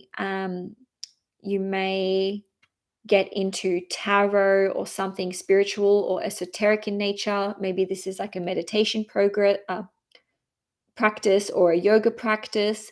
This could see you maybe buying your own deck of cards or getting into astrology in some way, shape, or form. With this new moon in Cancer, I just want to take a quick look and just remind myself um, what this is doing. Yeah, this new moon will actually be sextile Uranus in Taurus and sextile Jupiter in Taurus. So this can indicate learning something new. Okay, so coming across new knowledge, new wisdom, new information, which is very illuminating and enlightening for you. Because this is sextiling Jupiter, this could actually indicate that there's an opportunity for you to travel to a foreign, faraway place, and it could be somewhere that you've never traveled to before. So this new moon in Cancer, once again, is on the 17th of July, but I give this a buffer period of plus or minus 2 weeks. Now, lastly, for the month, Venus is going to be retrograde in Leo in your first house from the 22nd of July or the 23rd of July if you're in Australia through till the 2nd or the 3rd of September.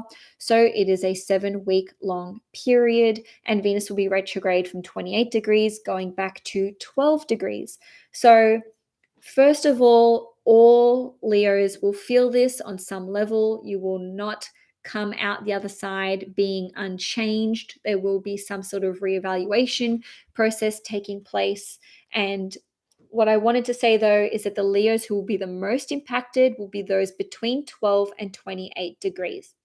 Bonus points if you are a 12 or 28 degree Leo Sun, Moon, or Rising specifically. But again, 12 to 28 degrees is highly significant. But still, if you're a Leo, listen up, because this transit is the one you want to listen to for this month.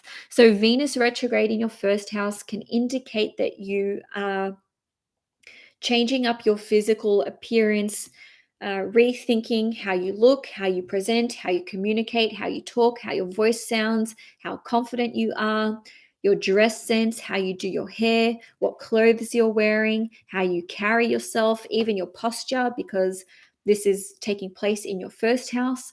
This can see you feeling more attractive, being more attractive, attracting people to you, attracting romance to you, harmonizing your relationships, whether these are romantic, whether these are with your friends, whether this is to do with clients, co-workers. It doesn't matter whom it's with.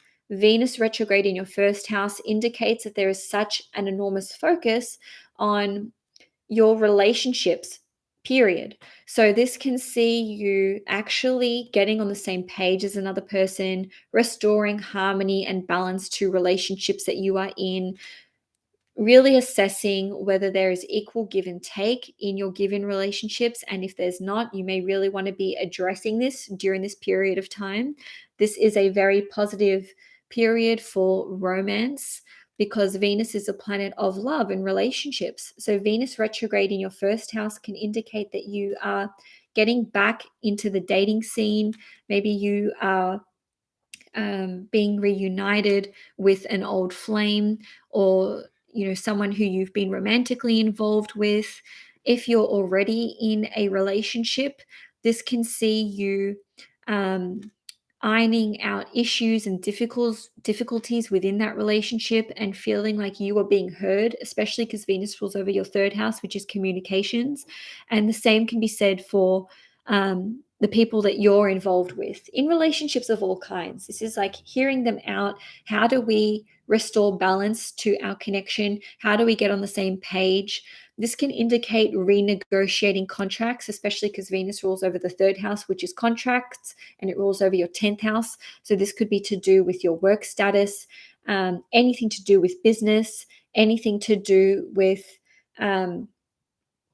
property and real estate. And I say that because the 10th house is activating that 4th and 10th house axes for you. Bonus points if you are a Leo moon. This is a high level indicator for changes coming through to your living circumstances, property circumstances and arrangements, rent money, what you're paying, whether you are a renter or a tenant. On a different note, Venus being retrograde in your first house and ruling over the 10th house indicates that you may be wanting to rethink the industry that you are in, rebrand, change your aesthetic. This can indicate that you may want to go back to an industry that you used to be involved in, or perhaps your values are shifting and maybe you're paying more attention to these. Is this job in alignment with me? Am I happy in this job? Am I being paid my worth? Should I be asking for more money? This is absolutely a good time for you to ask for more money or to renegotiate your contract, your working contract, if you have one, whether you are employed or whether you have employees, or maybe if you're a contractor or a casual, it doesn't matter. This is blanket statement, a good time for you to really redefine your contracts that you have in a working capacity. And it doesn't just need to be financial. This can also be associated with your resources, material possessions. Venus rules over resources, and also Leo rules over gold. So you may be wanting to purchase gold, or you may be wanting to anyway, I feel like I've gone into a lot of detail there. I don't really want to get lost in the weeds. In any case, if you are a Leo moon, Venus retrograde for you can indicate getting back in touch with your mother. If you've been estranged from her or your primary caregiver, the same can be said for your children. So you may be redefining those relationships or picking back up where you left off. You may be looking at expanding your family. And definitely, if you're a Leo moon, this is a high level indicator for changes coming through to your living circumstances and property in general. If you're a Leo sun, and also Leo rising, this is really going to play out on the professional front for you and also public image.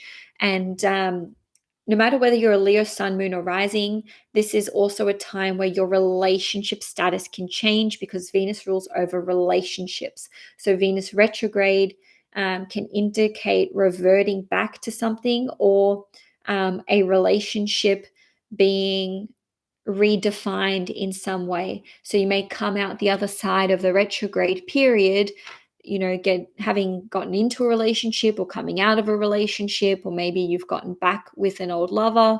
That's another way that this can play out. So Venus in Leo, which, by the way, this is a 4-month transit. Just Venus in Leo in general is 4 months long, from about the 4th or the 5th of June through till about the 9th of October. So this is a very, very let's say pivotal time for romance when it comes to Leos, no matter whether you're single or in a relationship. So there are big changes coming through on that front. And so, Leo, that's all I have for you for July 2023. Also, happy Leo season, which will be starting on about the 23rd of July and running through till about the 22nd of August. So happy birthday to my Leo sons, but also just happy Leo season to my Leos. And if I didn't say it already, please give the video a like if you liked it, and please subscribe if you want to see more. And now I'm going to move on to Virgo first. I'm going to have a little tea break, and then I'm going to have a proper break. And by proper break, I mean 5 or 10 minutes maximum. So Virgo, sun, moon, and risings. First of all, I'm a Virgo moon, so hello to my fellow Virgos.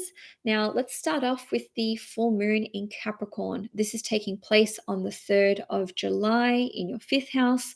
And so, full moons indicate the ending of a chapter taking place or a situation reaching some sort of peak or conclusion.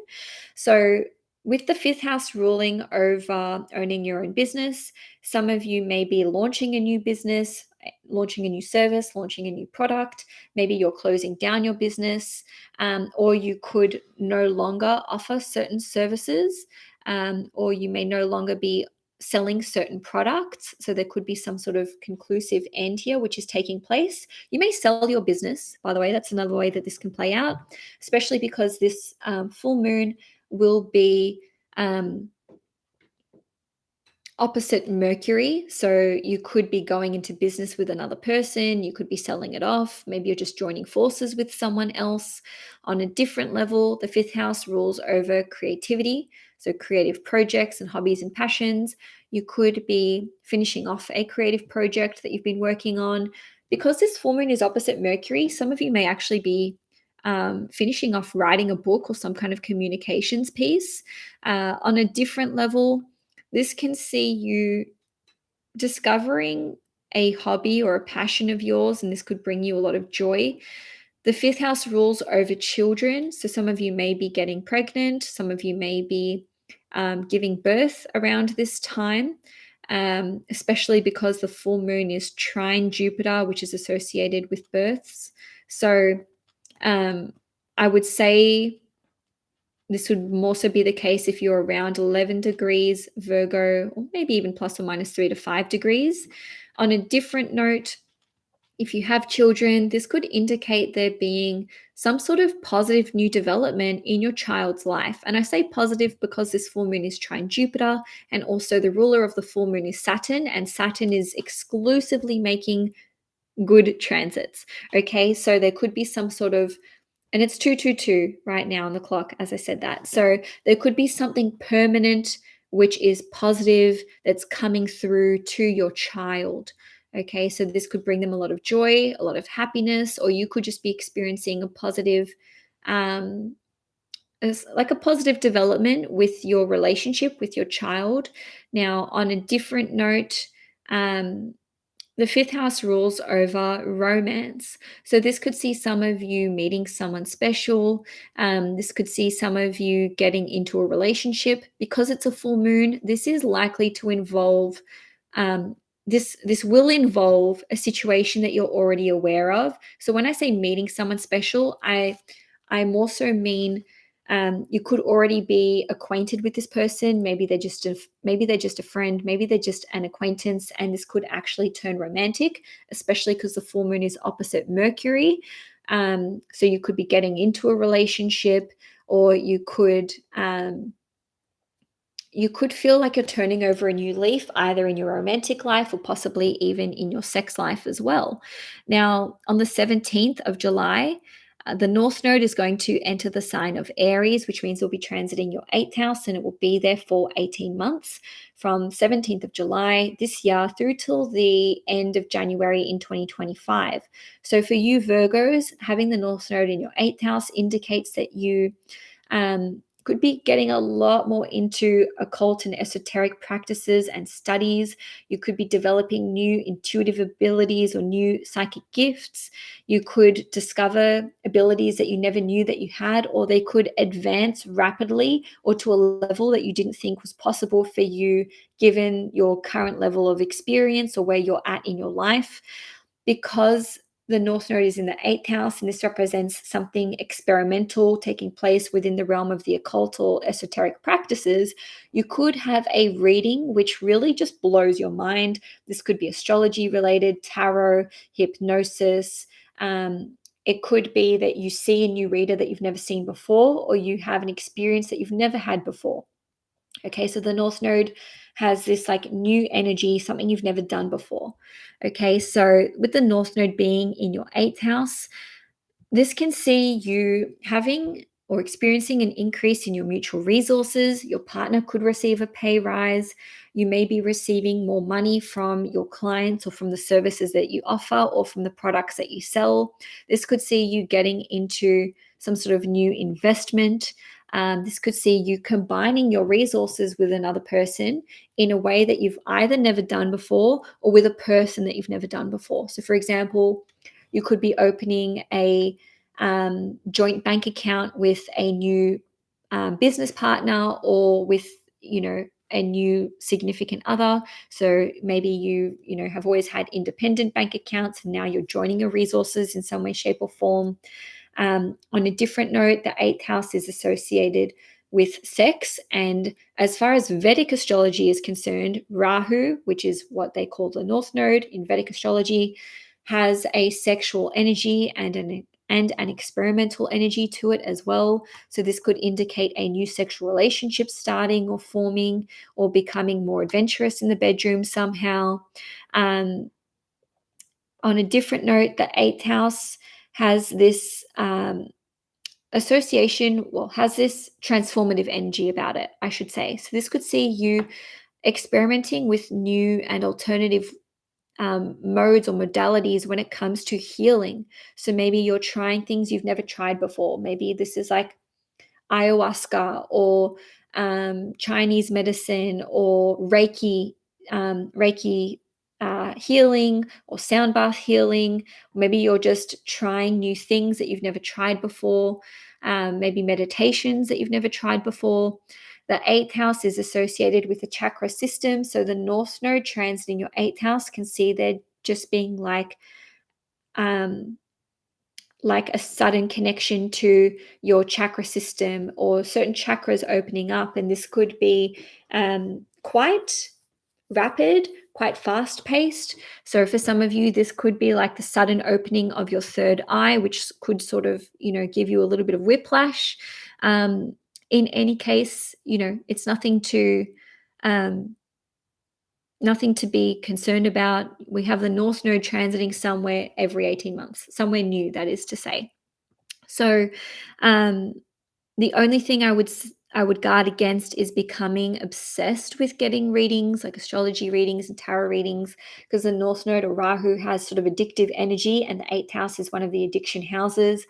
So, just be mindful of not becoming obsessed or fixated with things like um, sex, readings, getting really sucked into conspiracy theories or deep research where you kind of get lost in that. That's not to say that you shouldn't engage in these behaviors or practices or do your own research. It's just that, the North Node or Rahu can have very, very obsessive energy. So you don't want to get sort of sucked down the rabbit hole, if that makes sense. Now, with the South Node transiting your second house for 18 months from mid-July 2023 through till the end of January in 2025, this can see you, or for some of you, this could be the release of a food addiction or a smoking addiction, simply because the second house rules over food and also things you put in your mouth, such as cigarettes. Also, if you bite your nails, you can actually release that addiction. Huzzah. On a different note, the second house rules over your finances and resources.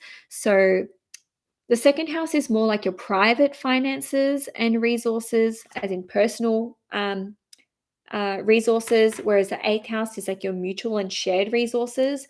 So for some of you, you may let go of a stream of income.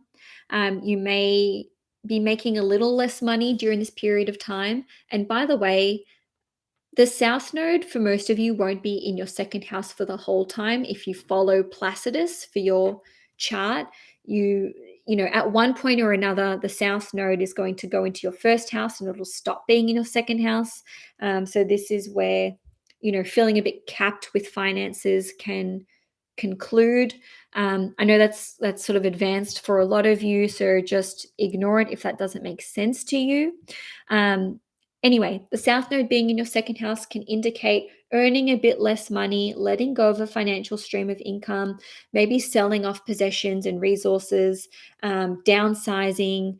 If you've got heaps and heaps of jewelry, maybe you're like, hey, I can sell some of this. I don't need all of this stuff in my home. It's a good time for decluttering. It's a good time for doing away with possessions that no longer serve you. Like I mentioned at the beginning of the reading, I'm a Virgo moon. The moon rules over property and living circumstances. And, during this 18-month period, I will definitely be getting rid of a bunch of my stuff. So I can already see that on the horizon for me personally. On a different note, if you have issues, let's say with eating, okay, trigger warning here, disordered eating, eating disorders of any kind, this can actually see you overcoming these because the South Node can dissolve things. So this can dissolve our attachment to food. So especially if you struggle with overeating, this can dissolve that for you, having the South Node through the second house. There's pros and cons to everything. No transit will ever be purely good and no transit will ever be purely bad. It's very important to remember that when you're watching astrology videos, whether you're watching mine or someone else's, or even if you're looking at transits for yourself, it's important not to see transits and freak out. And by the way, I'm also saying this with respect to your finances and resources. On one hand, you may be making a little less money. On the other hand, the North Node in your eighth house is having mutual resources come in to support you and help you, receiving generosity from other people, maybe an inheritance with the North Node in your eighth house. Maybe your partner's going to be earning more pay. Maybe you have investments that are making money for you on the side, but you're not like working for that paycheck. So there's balance with everything. And I don't want any Virgo to watch this and be like, oh my God, my finances are screwed, because that's not the case. And like I said, I'm a Virgo moon and I'm not worried about it for me personally, so you shouldn't be either. Now, on the 17th of July, or the 18th if you're in Australia, there will be a new moon in Cancer at 24 degrees in your 11th house. So this indicates a new chapter taking place, or a new beginning. So with the new moon in your 11th house, this can indicate forming new friendships. This could be the start of a new form of passive income, which the 11th house rules over. So that could be rents, royalties, dividends, someone investing in you, someone investing in your creative projects or your business ideas. This could indicate having access to your superannuation or some sort of government grant, or perhaps even a scholarship as well. And I say this because the new moon in Cancer will be sextiling Jupiter, and Jupiter rules over education and higher learning. And Jupiter is a planet which represents benevolence and abundance and wealth and prosperity. So there's something positive taking place with this new moon, given that it has these happy aspects that it's making. So you could be making new friends, you could be joining a new community, you yourself may be forming a new community, you could be starting a new social media account or platform. Even if you already have a social media account or platform, you may be extending further afield. So if you're only on YouTube, maybe you're opening up an Instagram account, or maybe you're getting onto Rumble or something that's a little more unconventional, especially because this new moon will be sextiling Uranus. So there could be an invitation for you to join a new community or to associate with a group that's new for you, your new friends, new acquaintances, or a new network. Now, lastly, the new moon in Cancer can indicate that you are applying for an award. Okay, so if you, or maybe even entering into a competition, and if that's the case, I would go for it. I would throw your hat in the ring if you feel that you are eligible to receive some sort of prize. The 11th house rules over prize money. I mean, what the hell? Maybe go out and buy a lottery ticket, given that it's sextile Jupiter. You never know. Okay, so lastly, Virgo, let us have a look at Venus being retrograde in Leo. So this is from the 22nd of July through till about the 2nd or the 3rd of September, depending where you live in the world. Venus will be retrograde in your 12th house from 28 degrees going back to 12 degrees. So this can indicate that there's more time for you to rest, more time for relaxation. You could be um, you could be planning a retreat or attending a retreat that was delayed. So this could be like a spiritual retreat, a silent retreat, meditation, yoga, whatever. These are all 12th house things and themes. On a different note, this can see you picking back up where you left off where it comes to a creative project. Maybe this is associated with photography, filmography, film, acting, music, poetry, creative writing. These are all 12th house things and themes. On a different note, Venus rules over love and romance and relationships. So Venus being retrograde in your 12th house can indicate having a romantic relationship which is secret. Maybe it's like a hidden love affair, or you're just keeping it private for now. With Venus ruling over your 9th house and being in the 12th house, there could be some sort of association here with a foreigner, or this could be while you are abroad, or maybe someone's visiting you or you're visiting them. On a different note, you could be working on collaborating with another person in secret. Okay, so this could be behind the scenes. Just as an example, if you work in the music industry, maybe you are collaborating with another person and working on an album. Because Venus is retrograde, this indicates returning to something, being reacquainted with someone or something, reevaluating what is already in motion, maybe pivoting or changing direction when it comes to creative projects and what you want to do with these. On a different level, Venus being retrograde in the 12th house can see you really understanding self-sabotaging behaviors and how these have been negatively impacting you. And you can actually release these, especially because Venus rules over the 2nd house. This could be associated with eating habits, smoking, food, anything that you ingest. Spending is a big one as well, because Venus rules over money, rules over the 2nd house, which is your finances and resources, and it's retrograde in the 12th house, and the 12th house rules over large expenses. So this can see some of you who maybe have a shopping addiction, or perhaps even if you have like hoarding tendencies. And by the way, I'm not calling anyone a hoarder. I just mean, if you accumulate a lot of material possessions and valuables, and you have a bit of a habit with this, or it's hard for you to let go, due to sentimental reasons or feelings of worthiness, this can see you really detaching from that and putting it to bed once and for all. In any case, Virgo, with Venus retrograde in the 12th house, this is more like what's going on underneath the surface, what's going on for you subconsciously.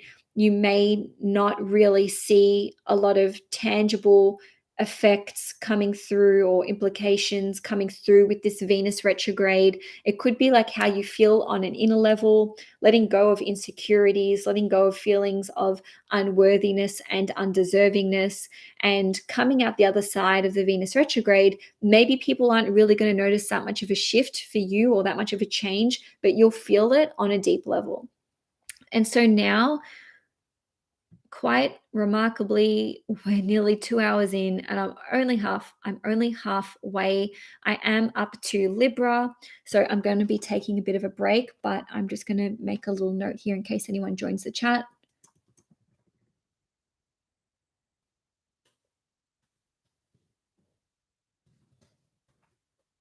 Next up is Libra. Like I said before, please feel free to help me out in the comment section with the timestamps, and I will get onto updating those as quickly as possible.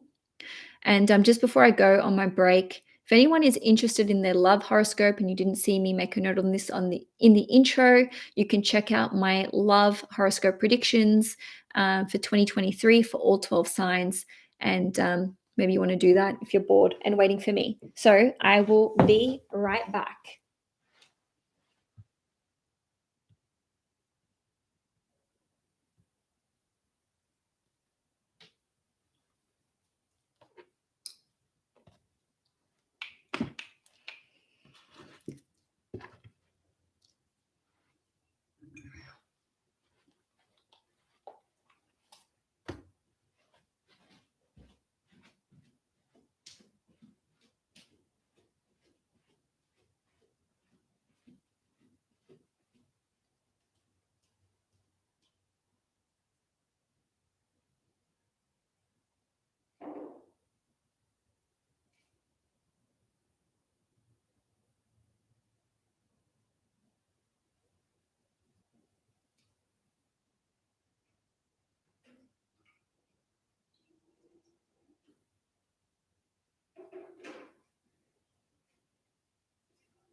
Guess who's back? It's me. Okay. Thank you, guys. All right, I'm up to Libra. So it looks like this is going to be a 4-hour long video. Whoops. Anyway, let me get started. So this is for Libra, Sun, Moon, and Risings.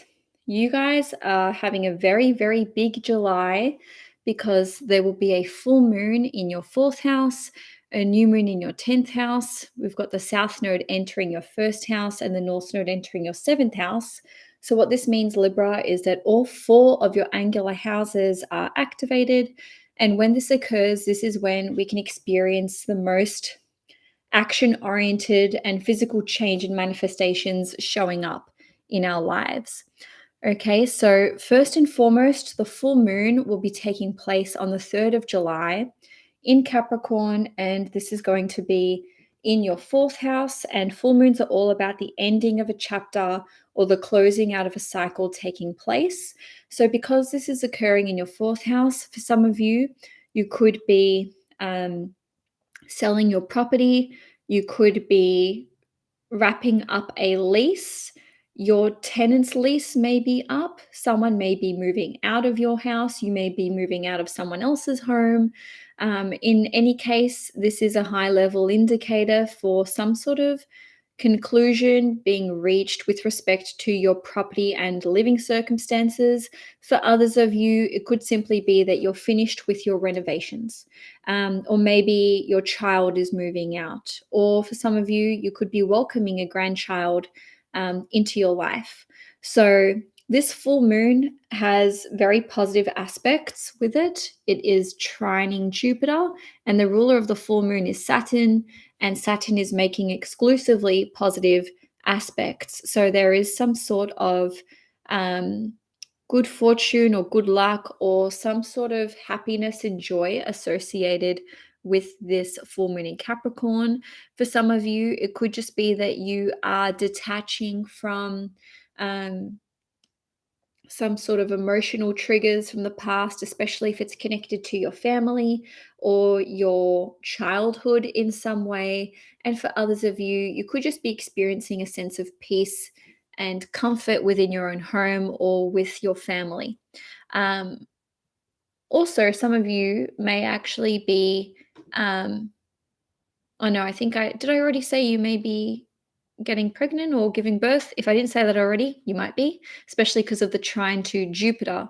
And Jupiter is associated with trines from Jupiter can indicate getting pregnant, giving birth, and so on and so forth. Now, on the 17th of July, the North Node will enter the sign of Aries for the first time in about 19 years or 18 years. And so, um, the North Node being in your seventh house indicates that there is so much newness coming through for you when it comes to relationships with other people. And this is relationships of all kinds. So many of you will be making new friends, meeting new clients, starting up new collaborations with other people. You may go into business with someone. The North Node has this energy of experimentation and newness. So it's highly likely that you've never done business with this person before, or that perhaps an existing relationship is moving into territory that it's never been in before. So, for example, some of you may be, entering into a romantic relationship or situation with someone who is just a friend, and it's like the nature of that connection is transforming into something else. The North Node in the seventh house can indicate getting into a relationship quite quickly, whether this is a romantic relationship or business.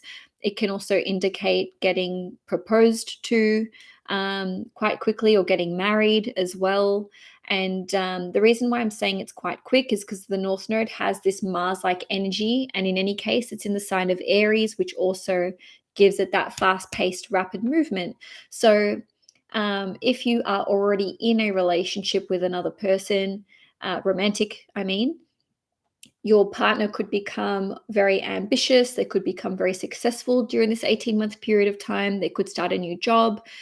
They could just be very experimental. They could be trying new things or taking risks that seem very unusual for your partner, especially if they're very like routine people or they don't really like change or taking risks. Or if there are things that they've always liked. So, for example, if they've always dressed in a certain way or liked certain movies or reading material, you may find that their taste is changing in a way that makes you go like, oh, what the hell's going on with you? Now, on a different note, this can indicate that in business, you may be coming off a little too pushy, a little too, I don't want to say aggressive because you're still Libras after all, but just be mindful that the North Node in your seventh house can indicate that your approach may be a little too edgy or a little too progressive. With the North Node in your seventh house, you may feel that the shoe's on the other foot, in that your business partner may be acting this way, or they may seem a little greedy to you. So just be careful of who you're getting into business with, because there'll probably be lots of opportunities for you to collaborate and get into business with other people. But the North Node, at least from a Vedic perspective, can have kind of trickster energy. So things can, you know, fire up real quick and then die down really quick as well. So just be mindful of who you're getting into bed with, so to speak, but also actually. On a different note, um, for those of you who are in a relationship, your partner may be kind of too adventurous and you're like, do we really need to try this? So your partner's taste could be changing in that department. The seventh house also rules over your second born child. So you could feel that your second born child is moving too quick in some area of their life. You could be questioning their choices, questioning their taste. On a different note, though, they could be breaking the mold in a certain way, or maybe just experiencing a lot of progress and transformation in their life. And, maybe they're really happy, even if you're like, oh, I wouldn't have picked this for you or thought that you would want to go down that path. Now, with the South Node being in Libra in your first house, this is really the transit probably of the year for you guys, just because the South Node only goes into Libra once every nearly 2 decades. So it is a big deal. It will be in your first house for 18 months, from the 17th of July 2023 through till the end of January in 2025. This year in 2023, the South Node will only go from 29 degrees backwards to 21 degrees. So Libras between 21 and 29 degrees will feel it the most in 2023. The rest of you are going to feel it more significantly in 2024. And so basically, when the South Node's in your first house, this can see you becoming more spiritual, becoming a channeler of divine knowledge and wisdom. This can see you discovering more intuitive abilities and psychic abilities. You can become masterful in an area where where you already have some sort of natural talent. If there's something that you used to do, whether this is artistic or whether this is associated with like a natural gift or talent of yours, you can return to this. So especially if you used to draw or paint and then you sort of got out of habit, or you haven't done that for years, you can rediscover the things that make you happy and the things that you're quite talented at naturally. The South Node being in your first house can indicate you becoming quite detached from certain desires, whether this is like material things, so becoming more spiritual in nature and less focused on the 3D. The South Node in the first house can see you becoming maybe even apathetic towards certain connections, partnerships, and relationships, whether these are friendships or romantic or otherwise. And I say that because this is still activating the first and seventh house axes for you, which is self and the other, but also Libra is the sign which rules over partnerships and relationships. So just naturally speaking, the South Node in Libra on the whole is bound to dissolve certain connections. You can also let go of things that no longer serve you and things that you feel have been holding you back. The downside of having the South Node in the first house is experiencing apathy in relation to things that you used to enjoy, maybe coming off a little bizarre, a little eccentric, maybe a little weird, because the South Node, or at least Ketu in Vedic astrology, has this eccentric nature to it. People can project onto you when you have the South Node in the first house. By the way, I know all about the South Node in the first house because I have the South Node in the first house natally. On a different note, you can feel like your energy easily burns out or dissipates. And also, people that you're involved in a relationship with, with having the North Node in your seventh house, can see them becoming self-involved to a point where you're like, hey, remember me? So it can kind of disrupt the dynamics of the relationship.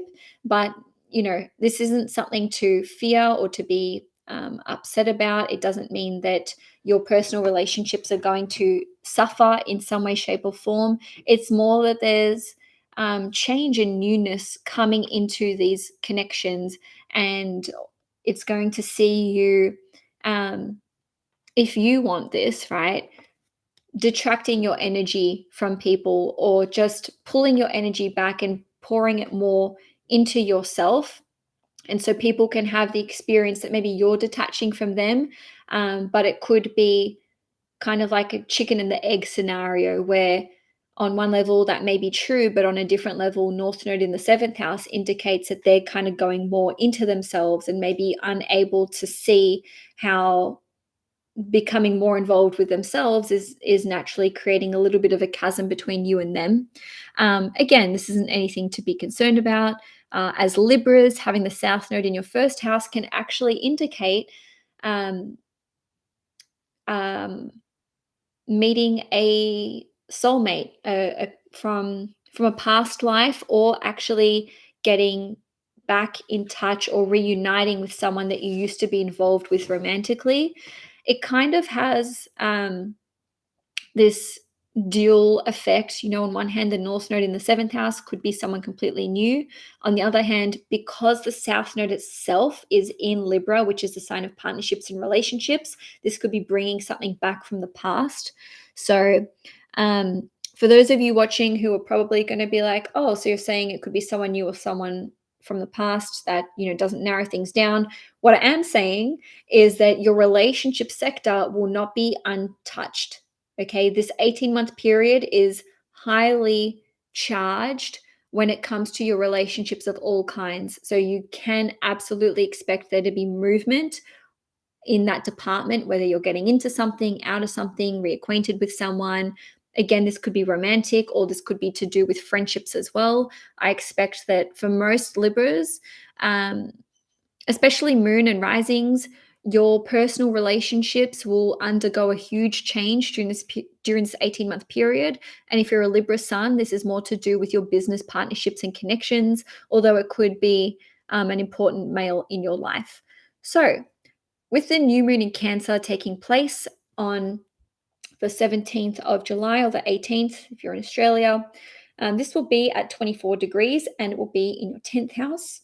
This is going to be taking place in your the house that rules over your work, your public image, your professional self, professional identity, and it is the house where you are the most visible. So, with the new moon taking place in the 10th house, this can indicate entering into a new work industry, receiving a promotion, having new responsibilities in the workplace, new duties. This can also indicate actually becoming a parent, because the 10th house is one of the parental houses, oh my god, parental houses, because it's the 4th and 10th house axes.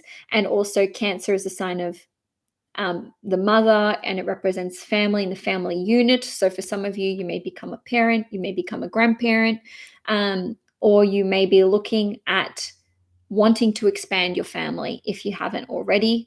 On a different level, having a new moon in Cancer, which rules over property and living circumstances in your 10th house, could indicate that you may be buying, selling, changing your rental agreement or your lease agreement. And also, having a new moon in your 10th house can indicate that you are changing up how you want to be seen by the world, how you want to present, how you want people to know you. The 10th house is really like your reputation preceding you. So this can indicate that there is some sort of new way of how you're presenting to the world and how people are experiencing you in a public sense and in a visible sense. So lastly, Libras, on the 22nd of July, Venus is going to station retrograde in the sign of Leo, and this will be occurring in your 11th house. So this will be from about the 22nd of July or the 23rd, depends where you live in the world, through till the 2nd or the 3rd of September. So it's a 7-week long transit. It's in the 11th house. The 11th house is a money house, it's a business house, and it is associated with friendships. So Venus retrograde here indicates that, first of all, this is where all your attention and energy and focus is going, because you are a Libra, which means Venus is the planet that rules you. So Venus effectively represents you, what you're doing, where you're going, and whatnot. So for you guys, during the seven-week period especially, but even 4 months from early June through till early October, because Venus is in Leo this whole time, your focus is on your friendships, your connections, your community, your networks. So this can see you getting reacquainted or reconciling or reuniting with old co-workers, old friends, people you maybe used to go to school with. This can see you picking back up where you left off with certain collaborations that you're working on with other people, as well as long-term goals and projects. So your long-term goals for the future. Maybe this is even focusing on your long-term financial goals, especially because Venus rules over finances, and it also rules over your 8th house, which is mutual resources. Someone who owes you money may be paying you back. You may have someone investing in you or investing in your creative projects. Maybe they're bankrolling one of your long-term goals or projects as well. The 11th house rules over these large-scale interconnected systems and goals. So some of you could be working on organizing a large event, or maybe like a webinar or a conference that involves a lot of people. There may be delays to this. There could be delays to community projects, delays to any kind of let's say, social justice, humanitarian cause. Venus rules over women and the feminine, the divine feminine. So it could specifically be social justice issues which concern women, or even, let's say, reproductive organs. Venus rules over wealth in general. So you could be looking at the anyway, I'm not gonna once again get lost in the weeds here. So with Venus being retrograde in your 11th house, this can see you maybe redefining a community that you are part of. So for example, your role within sorry, there's a lot of noise outside. I think that's a dog barking. So your role in a community could be changing. So maybe you were treasurer and now you're looking at becoming president. Who knows? On a different note, because this is a money house for you, this could see you. This could see you redefining your investment portfolios or moving money around. This could also see you working on ways to generate a passive form of income. And for others of you, this could see you really reevaluating your friendships. Who do I want to be in business with? Who do I want to be friends with? Is there equal give and take in this relationship? How much am I, financially committing to this? Or how much of my personal resources am I committing? And what about the other person? Is this fair? And how do I even out the playing field? In any case, the 11th house is also associated with awards, rewards, and recognition. So if you had been overlooked for receiving an award for something, this could be you having a second bite of the apple. If you have been seeking out some sort of financial backing from another person, whether this is like a sponsorship program, scholarship, or someone, paying for you in some way or contributing to you financially or with their own resources to help you advance your long-term goals and dreams, pursue this, because Venus retrograde indicates that these people that you may be dealing with are more amenable to, you know, basically helping you out, helping you advance further, helping you pursue your goals and dreams. So if someone had said no to you previously, this would be a great time for you to ask again, hey, are you sure you don't want to invest in this? Are you sure you can't help me out with your resources? Are you sure you don't want to, proffer up something for, I don't know, a raffle or for some sort of social justice cause or issue?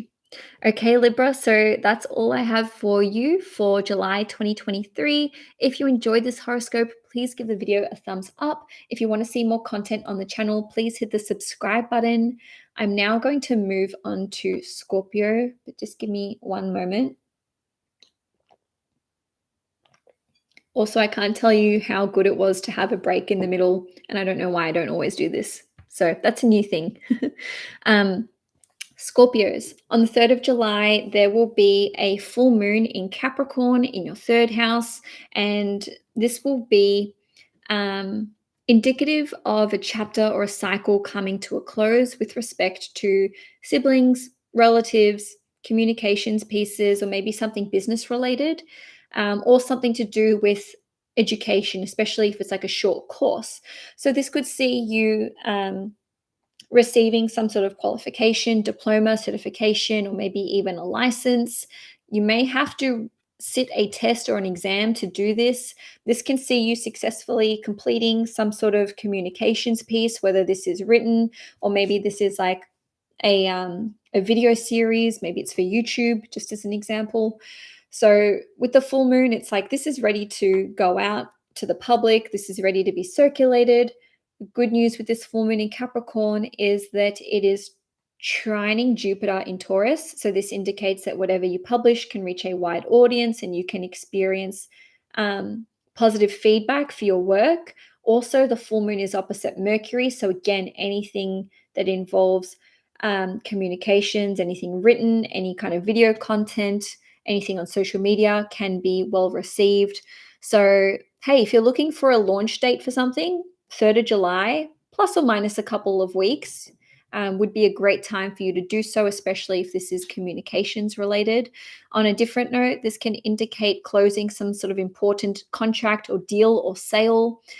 This can indicate having an important and clarifying conversation with a sibling or an extended relative or even a friend. And if you have been having long-standing issues with a sibling or friend or extended relative or maybe even a coworker, this particular full moon is one which carries a lot of harmonizing energy with it, just with that trine to Jupiter. So if you do need to actually have a difficult conversation with someone, I would actually try to plan it for around the 3rd of July, again, plus or minus 3 weeks. Now, on the 17th of July, the North Node is going to enter the sign of Aries for the first time in like 18 years or 19 years. So with the North Node being in your 6th house, this indicates having this experimental energy when it comes to 6th house matters. So the 6th house rules over work, health, habits, and routines, as well as being of service and also pets.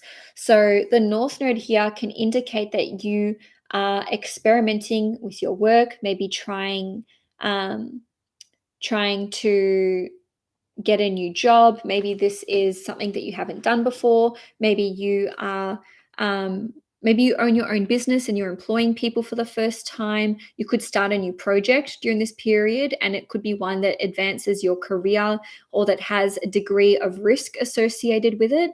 This project could span an 18-month period until like the end of January 2025, just with that 18-month North Node transit.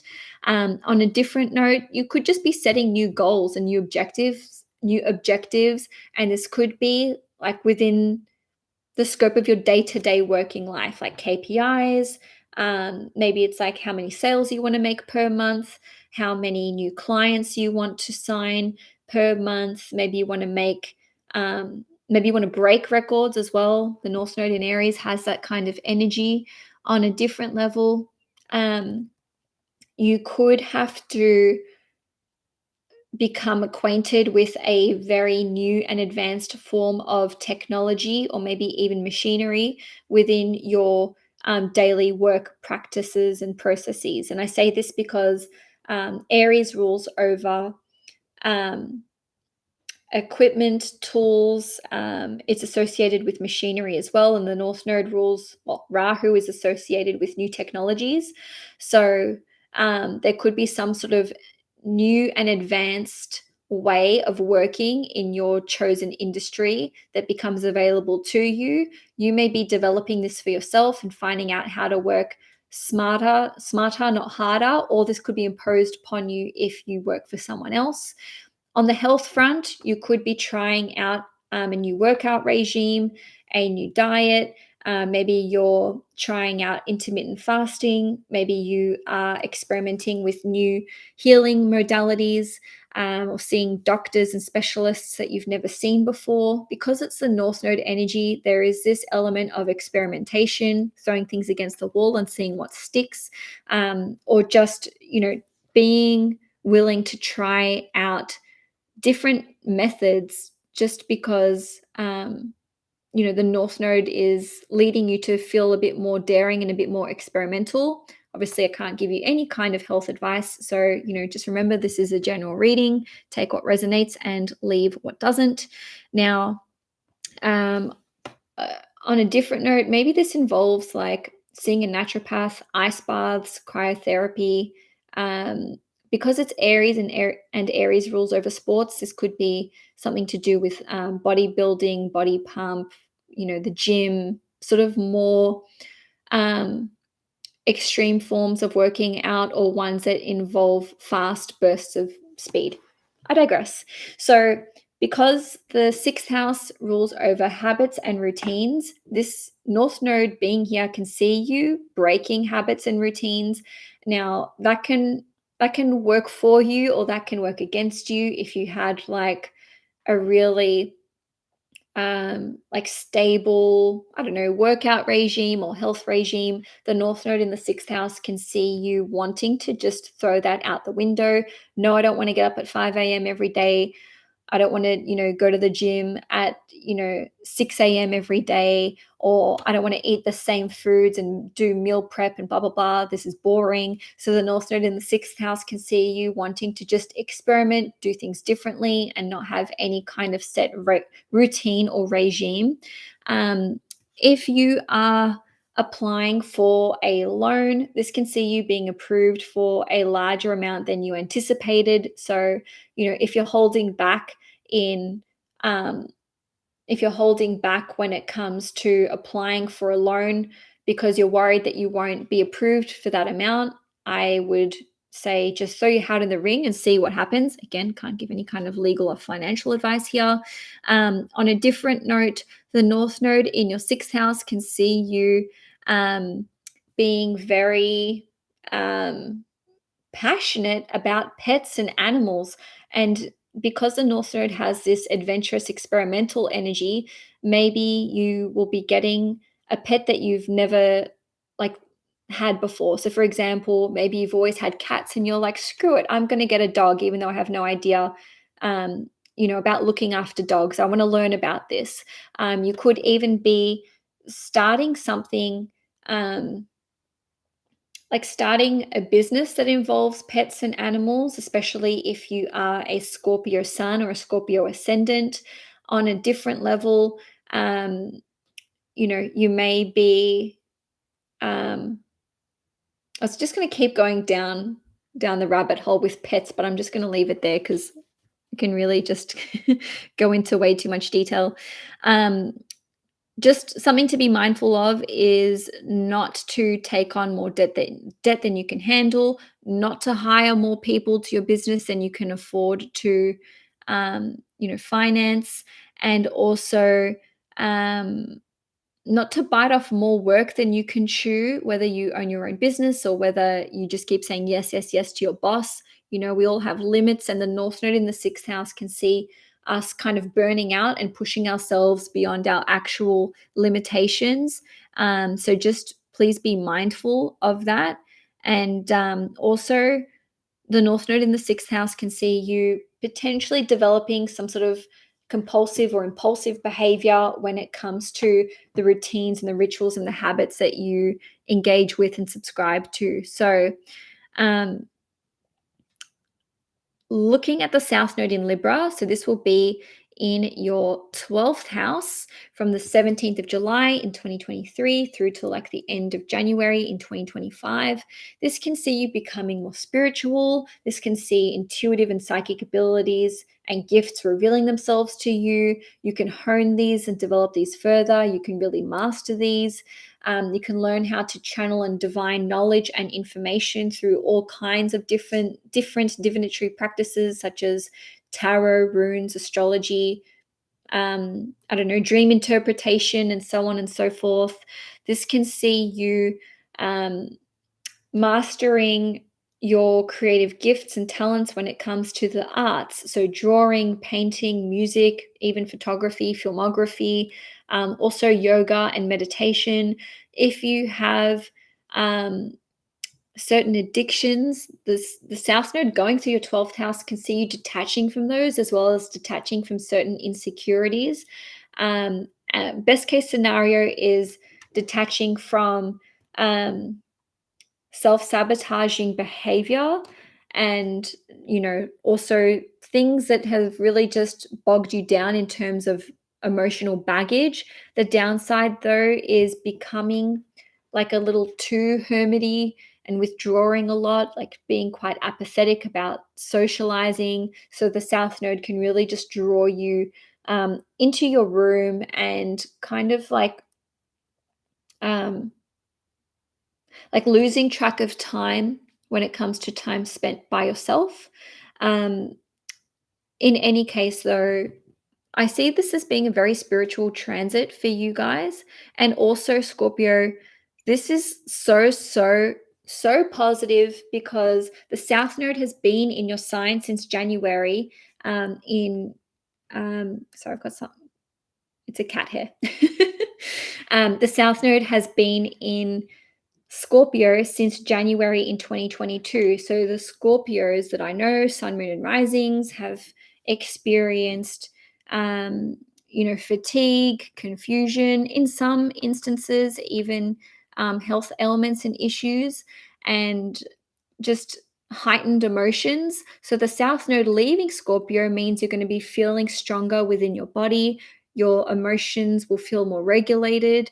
Anything that you have felt quite confused about or not being able to gain clarity on, this can suddenly come through to you. So this is really a very, very positive conclusion to an 18-month long transit, which may have been quite challenging for some of you Scorpios to deal with.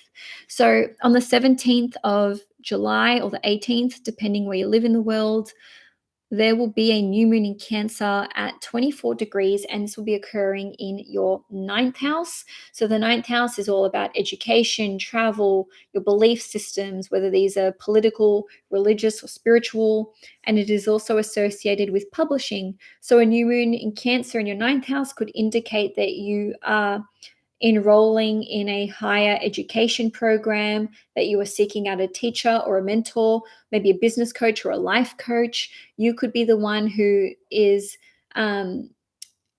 trying your hand at being a teacher or a coach in some way, shape, or form. This can see you planning out a new planning out some kind of travel trip or itinerary. Maybe you're buying tickets to go overseas or to go abroad. This can see you entering into a new publishing arrangement with another person, especially because this new moon in Cancer will be sextiling Jupiter as well as Uranus. And on a different level, the ninth house rules over your belief systems and your vision for the future. So the new moon in Cancer here can see you having a more positive outlook on your life in general, or maybe even just having a clearer picture on what you would want for your future going forward. And this could even just be like feeling more optimistic and hopeful for the future. Now, on the 22nd of July, Venus will station retrograde in Leo, and this will be from 28 degrees going back to 12 degrees. It's a 7-week long transit, which will conclude on the 2nd or the 3rd of September, depending where you live in the world. So Venus retrograde in the 10th house is such a huge transit for you Scorpios because the 10th house is the most visible house. It represents our professional identity, our public image, and our status in an official capacity. So, for example, the midheaven represents, at least this is what I have discovered as an astrologer, it represents things that are irrefutable in nature. For example, you're either employed or you're unemployed. You're married or you're not married. You're either a parent or you're not a parent. So it really has this galvanizing effect when we have transits through to the transits through to the 10th house. So Venus retrograde here can indicate that your professional identity and your public status and image are changing. So this could be contracts that you have with another person, especially because Venus rules over the 7th house, which is a contractual house. This could see your reputation changing, your status changing, whether you're employed or unemployed. Maybe you are re-entering the workforce. For others of you, you may be taking a step back. This could be a period of rest or a reprieve from the work that you have been doing.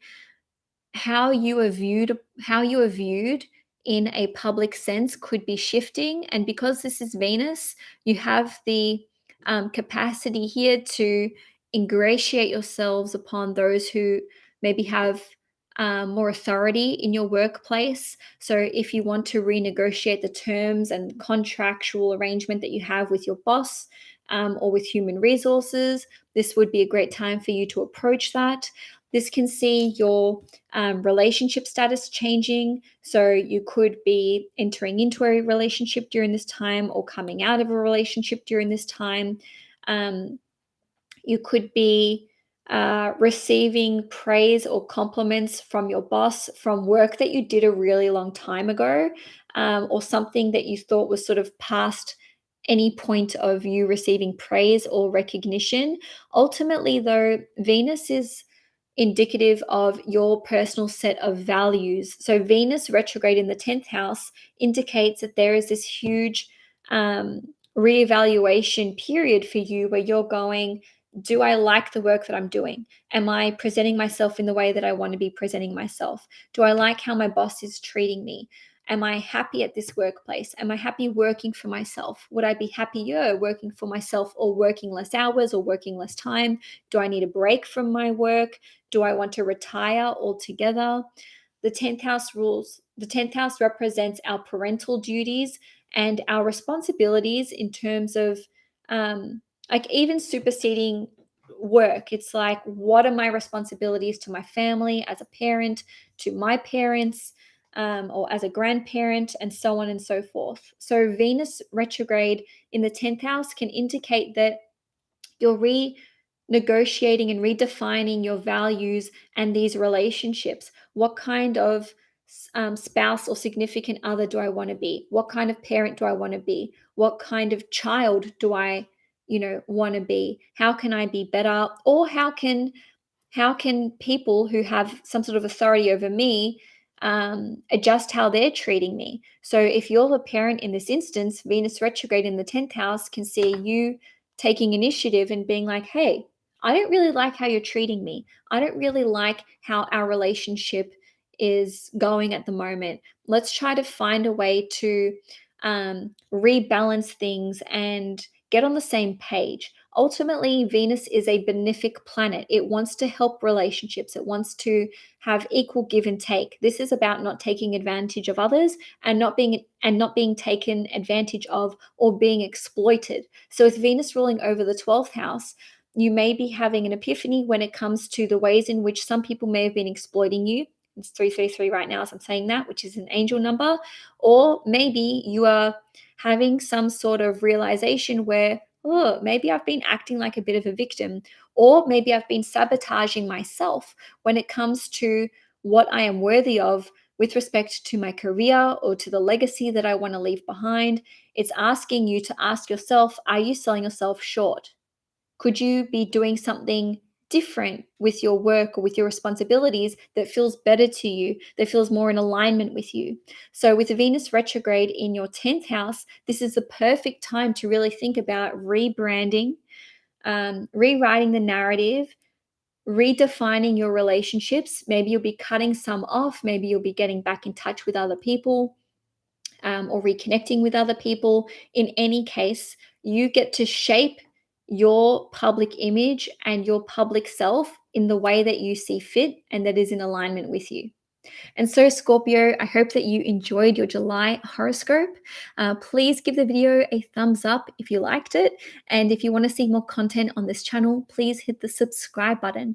And now I'm going to move on to Sagittarius. Also, there's like a fair bit of sun glare here. I just looked straight at it. I don't know why I did that. I hope that that's okay for the video. Whoopsie. Anyway, so Sagittarius, sun, moon, and risings.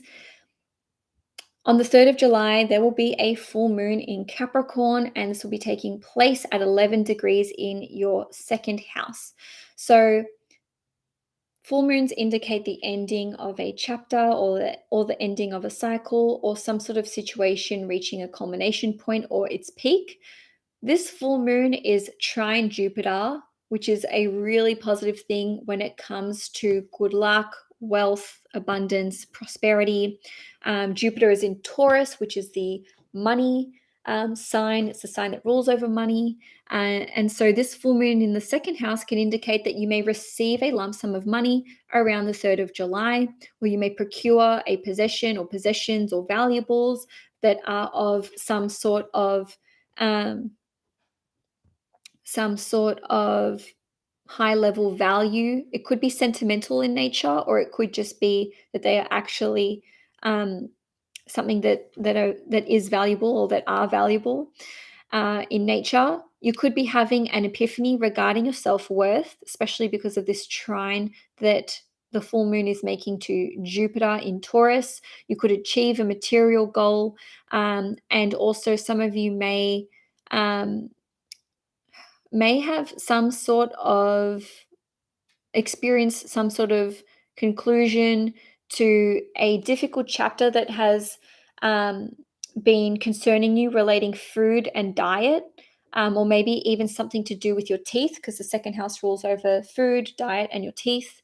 Now, on a different note, this could see you maybe coming across certain knowledge or information which is associated with farming, cooking, food, or finances and money management. And I say that because this full moon is opposite Mercury, which represents information, and it is trine Jupiter, which represents knowledge and wisdom. So it could be something which really helps you to redefine your investment portfolio, or which helps you to manage your money or your valuables and your possessions in a way which benefits you. Okay, so again, the full moon in Capricorn is on the 3rd of July, and so you can look to plus or minus 2 weeks for the influence of that full moon. On the 17th of July, the North Node will enter the sign of Aries, and it will be transiting your 5th house for 18 months. At the same time, the South Node will enter Libra and be transiting your 11th house for 18 months. So 17th of July through till the end of January in 2025. The North Node in Aries in your 5th house. Hello, romantic life. This can see you entering into a relationship. This can see you re-entering the dating pool, maybe meeting someone new. This can see you taking your love life to the next level. I just want to tell you that the North Node and the South Node will be going from 29 degrees through to 21 degrees. Okay, so that means that the Sagittarians who will be the most impacted by this will be those between 29 and 21 degrees in 2023. The rest of you will feel this more in 2024 and perhaps early 2025. In any case, though, this is still a transit which is going to be quite exciting for you guys. The 5th house not only rules over romance, it also rules over children and owning your own business. So some of you may be welcoming a child into your life during this 18-month period. You could be getting pregnant yourselves, or it could be your significant other. On a different note, the fifth house rules over owning your own business. So you could be starting your own business during this period of time. You could have new ideas for creative projects and creative and artistic pursuits. Even if you already own your own business, this could see you maybe starting another business, or developing new products, or offering new services. The North Node has this energy of newness and experimentation. So it's like doing something that you've never done before. And, the same can be said for, oh my God, my voice. Ooh. The same can be said for, romantic relationships. So you could get into something quite quickly, or this could be you getting into a relationship with someone who, is not your usual type, or there could be some kind of, let's say, drama surrounding it. So maybe other people don't really approve, or they're like, hey, you're getting into this really, really quickly. So there could be some kind of like taboo energy surrounding you getting into this relationship, or the pace of it, or, um, there's something about it which is maybe unconventional, I could say. On a different note, with the fifth house ruling over children, it could also be that you know, are bringing a child into the world, and this could be unexpected for you. It could be unexpected for your significant other. It could be that other people think that you're possibly moving quite quickly, or it could be through non conventional means. So, for example, the North Node in the fifth house, it could be, rather than it just being fast paced, it might just be to do with involving IVF or surrogacy, or adopting a child, or fostering children.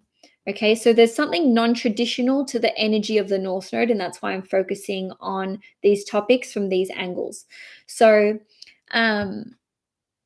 with the fifth house ruling over your hobbies and passions, this could see you becoming pretty like fixated and obsessive with new hobbies and passions, but these could simply bring you a lot of joy. One thing that I would guard against is um, taking enormous risks, financially speaking, because the North Node loves to take risks. It loves to gamble. The fifth house rules over gambling as well as speculative investments. So please just be careful with what you're doing with your money, especially if it involves large sums of money or some degree of risk. Of course, I cannot give financial advice. I'm just throwing it out there. Now, um, like I said, the South Node is going to enter the sign of Libra in your 11th house. So the South Node, on one hand, has this energy of fizzling things out or dissolving things, but sometimes it can bring things back from the past in like a retrograde sort of way, retrograde way, I mean to say. So this could see you maybe walking away from a community or a friendship group that you used to be involved in or involved with. But if there are friends that you haven't spoken to in a really long time, or if there's a community that you parted ways with, or that you haven't been involved with for ages, this can see you being reacquainted with these individuals, or with these groups, or these communities. This can also, I'm sorry, I'm going to have to close the blinds. As you can see, this is just like not okay. Just bear with me, guys.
Okay, I think that's better. Sorry about that. I just couldn't deal. And also my cat's woken up, so we'll see how that goes. Let me just find my place. Okay, I was talking about the South Node being in Libra in your 11th house. So the 11th house rules over long-term goals and dreams, as well as passive forms of income. So the South Node being here can indicate that you are actually walking away from a long-term goal or dream that used to be very close to your heart. Or on the flip side, if there's one that you had pushed the pause button on, or this could even be like a very long, what was I going to say? A dream from a very, very long time ago that was like long forgotten, you can be picking this back up and being like, no, I want to pursue this. I want to, pull this out and get back to work on this and seeing what I can make with this or make of it. Now, because the 11th house rules over passive forms of income, you may be saying goodbye to a passive form of income. It doesn't need to be. When Sorry, I'm just these blinds are just creating this. Anyway, guys, we're 3 hours in. I'm sorry, my attention is slightly waning right now. With the South Node being in your 11th house, financially speaking, on one hand, yes, you may be saying goodbye to passive forms of income, but it doesn't mean that you can't experience let's say, an increase in finances and your wealth in other departments or in other ways. So now let's have a look at the new moon in Cancer. So this is taking place in your 8th house, and the 8th house is associated with mutual resources, and this will be occurring on the 17th or the 18th of July, depending where you live in the world. So this really just dovetails on from what I was saying with finances. The new moon in your 8th house indicates that some new chapter is starting with respect to your mutual resources. So this can be you opening up a bank account with another person, someone sharing their resources with you, maybe going into business with another person. If you are in a relationship already, this can indicate that your significant other is now doing something to earn more money because your 8th house is their second house. If that's too complicated, just ignore it. In any case, with this new moon, it is sextiling Jupiter and it's sextiling Uranus in Taurus. So somehow there is a positive, some sort of positive new chapter or start or some sort of help coming through with this new chapter for you that's occurring in your 8th house. This can see you developing an interest in esoteric and occult practices. Maybe you are interested in learning astrology or tarot, or you could actually have some sort of reading which is very eye-opening and profound.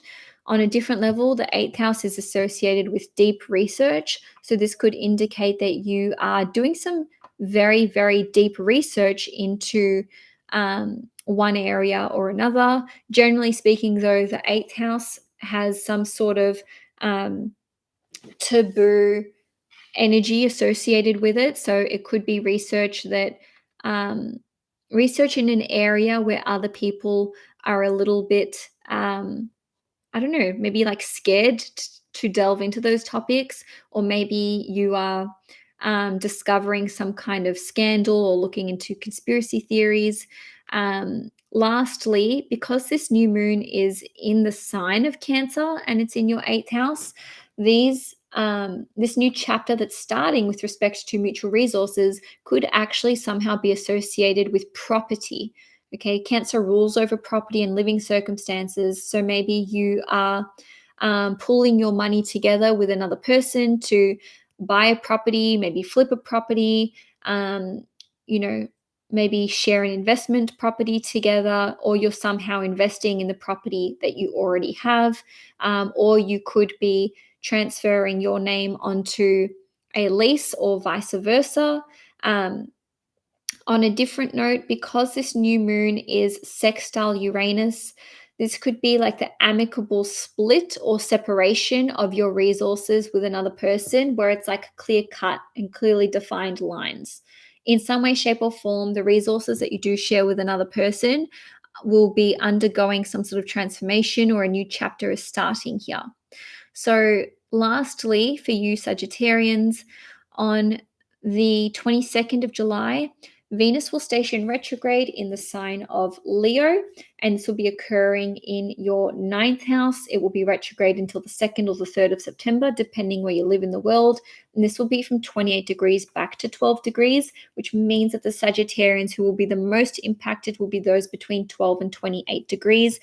Nevertheless, this transit is still trining you, which indicates that there is something really positive that's coming through for you with this transit.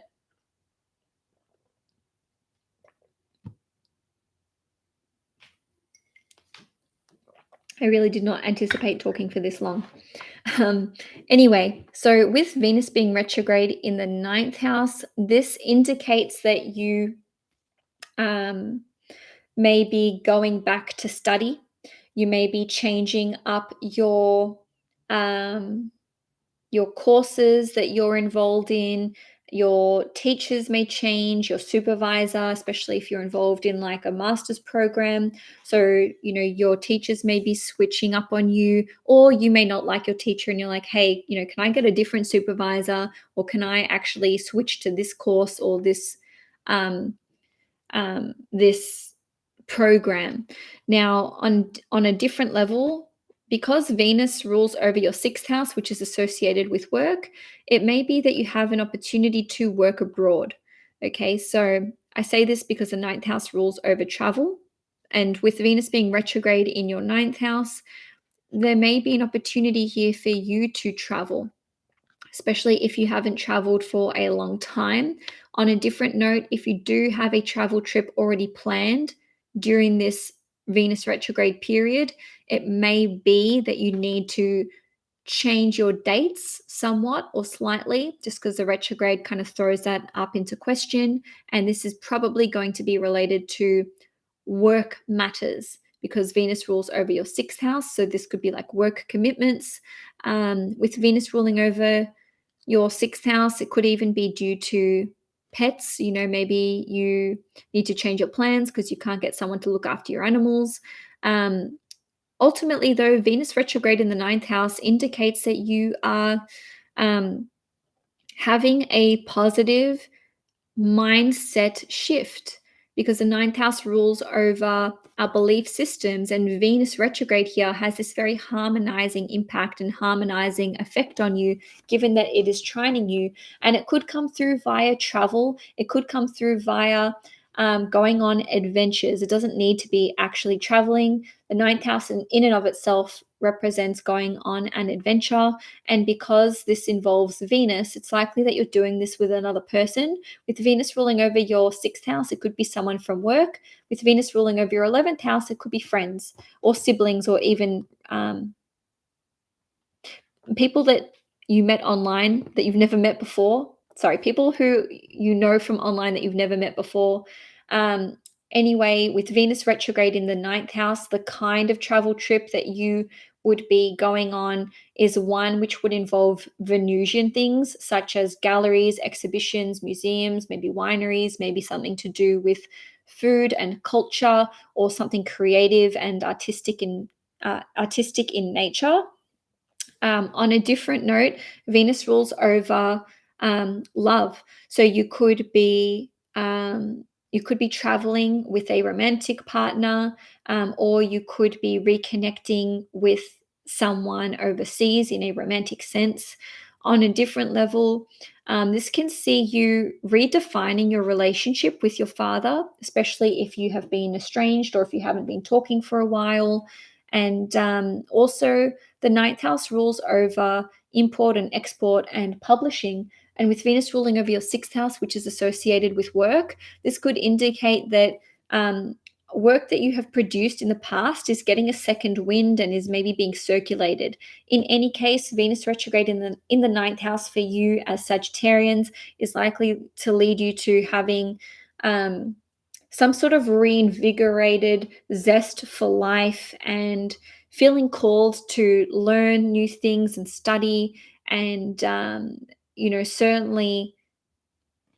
certainly get back into learning about things that you're passionate about. Or I really do think travel will be hugely on the agenda for Sagittarians while Venus is retrograde in Leo. And by the way, Venus is in Leo from about the 5th of June through till the 9th of October. So these themes in general will be with you for that 4-month period.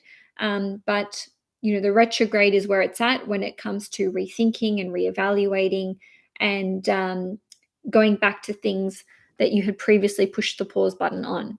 And so now I'm going to move on to Capricorn. I've only got 3 signs left. And thank you to everyone who is watching live today. It's always nice to have the company. Okay, so Capricorn, Sun, Moon, and Risings. On the 3rd of July, there will be a full moon in Capricorn at 11 degrees in your first house. So whenever we have full moons and new moons in our first house, it's a big deal because this is our sign, right? So this full moon will be making a beautiful trine to Jupiter in Taurus in your 5th house, which is associated with dating, love life, children, and hobbies, passions, and owning your own business. With this full moon, it is ruled by Saturn, which is in Pisces, and Saturn is making exclusively good aspects, good positive aspects, which is very, very rare. So really, this full moon has such beautiful energy with it. So with the full moon being in your first house, this can see you maybe getting into a relationship with the trine to Jupiter in the 5th house, or at least having clarity or closure on where you do stand with someone else in a romantic sense. This could see you having simply a positive experience with a romantic partner or maybe with your child. If you have children, you may actually be getting pregnant because the full moon's in your first house, trining Jupiter in the 5th house, or you may be giving birth. I just want to narrow this down. The full moon is in Capricorn at 11 degrees. So the Capricorns most likely to experience this on a more tangible level would be those at 11 degrees, plus or minus 3 to 5 degrees. In any case, full moon in the first house can see you having an epiphany regarding your path in life, the trajectory that you are on, and maybe the involvement in areas that you no longer want to be participating in. This can be a redefining and realigning full moon for you Capricorns, where you're getting some sort of clarity about your future, what you want to do going forwards, especially with the trine to Jupiter. It's like, what am I capable of? What is my full potential? Sky's the limit. Maybe I've been selling myself short, and maybe I don't need to, you know, accept what I've been accepting in certain relationships, whether these are associated with work, because it is Capricorn, or maybe romantic, given that it's this trine, given that the full moon's making a trine to Jupiter in the 5th house. You could experience some sort of healing take place with the trine to Jupiter. So this could be a much needed break or reprieve from something difficult that you've been going through. This could see you experiencing some sort of healing taking place with the trine to Jupiter, or just feeling like some kind of blessing has been bestowed upon you. So on the 17th of July, the North Node is going to enter the sign of Aries, which means it will be transiting your 4th house for 18 months until the end of January in 2025. The North Node will bring something new and tangible to the house that it is transiting. For Capricorns who have really wanted to relocate, really not wanted to live where they've been living, this is good news for you guys. The North Node going through the 4th house, for those of you who don't want to live where you're living anymore, is such a positive green light to say, hey, during the next 18 months, you're getting out of there. So this can see you signing a new lease, buying a new property, maybe buying land, This can see you renovating your home, developing it, or improving it somehow. This can see you living somewhere that you've never lived before. That's a big one for you guys, because the North Node is something new and something that we're experimenting with. Or you may be living under conditions or with people that you've never lived with before. Now, let me run through how that can play out. If you have exclusively always lived in houses your whole life, maybe you'll be living in an apartment for the first time. If you have never lived in a big city, maybe you'll be living in a big city for the first time.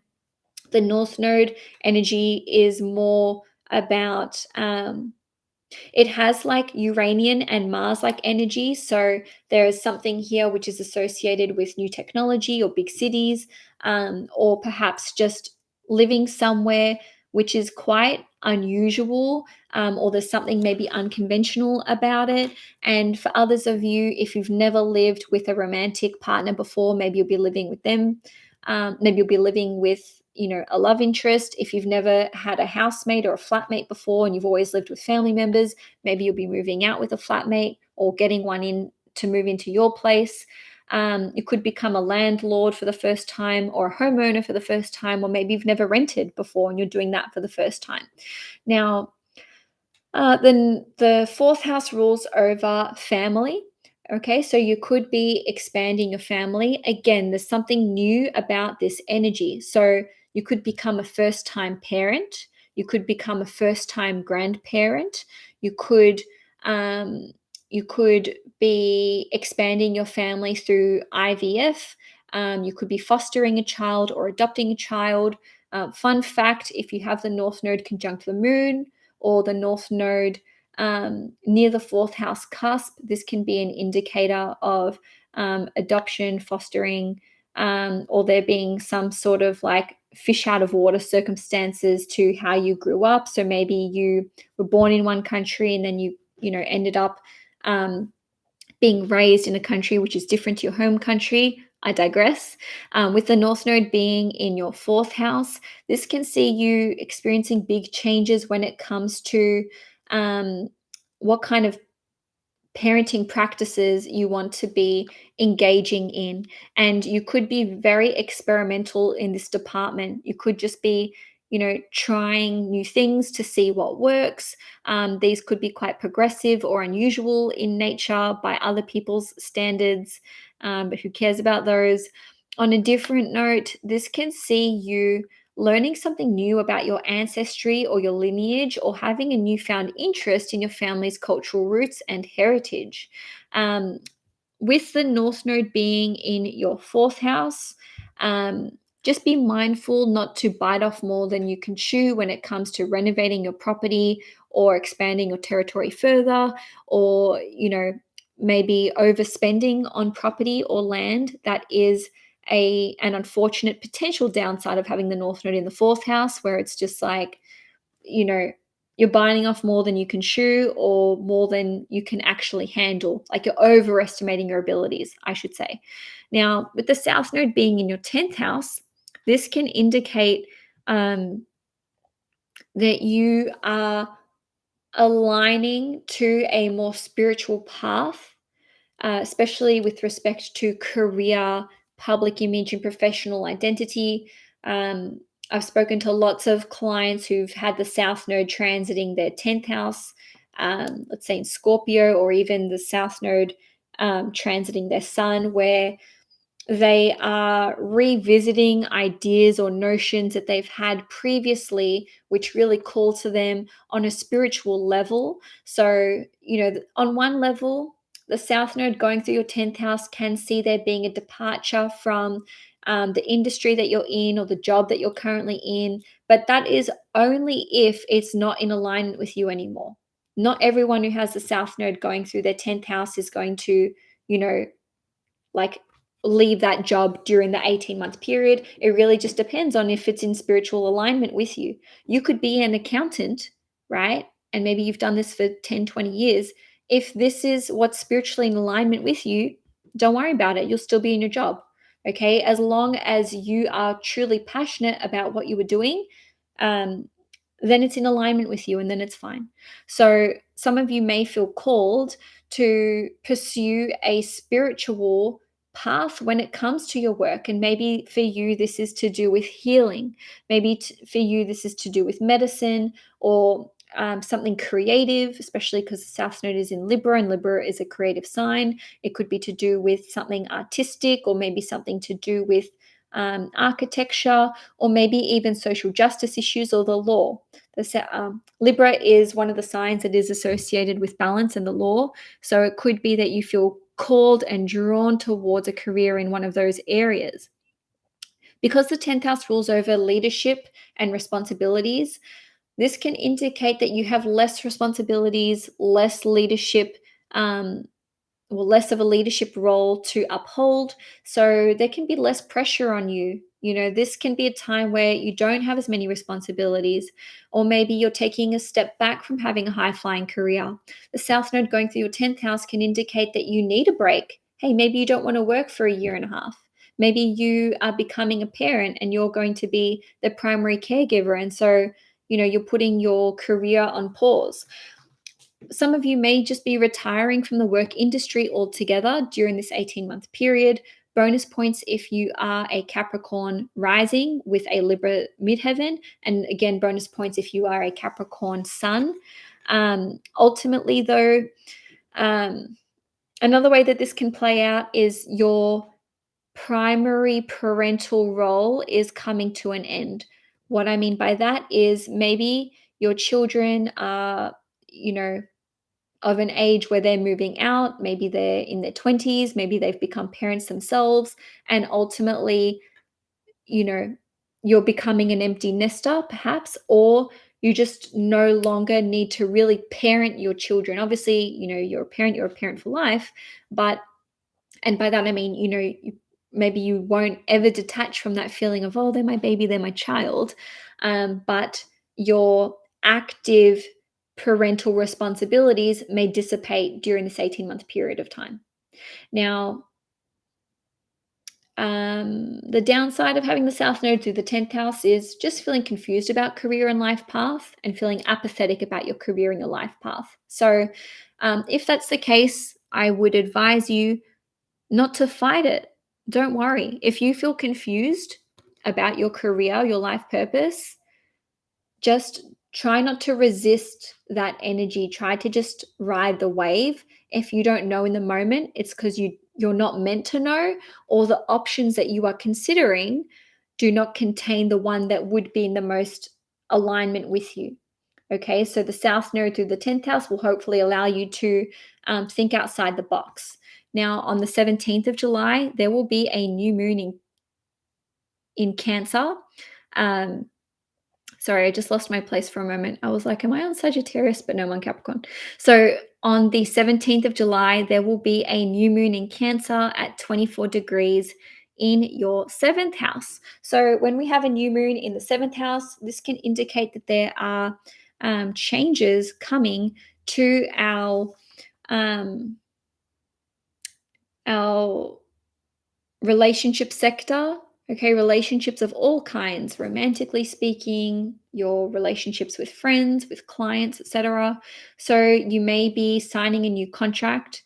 You could be taking your relationship with another person to the next level. So there could be a relationship status change here. And also, because the new moon is in Cancer, this could indicate that you may be signing a contract which is associated with property somehow. So you could be buying a property, you could be taking on new tenants, you could be signing a new lease agreement.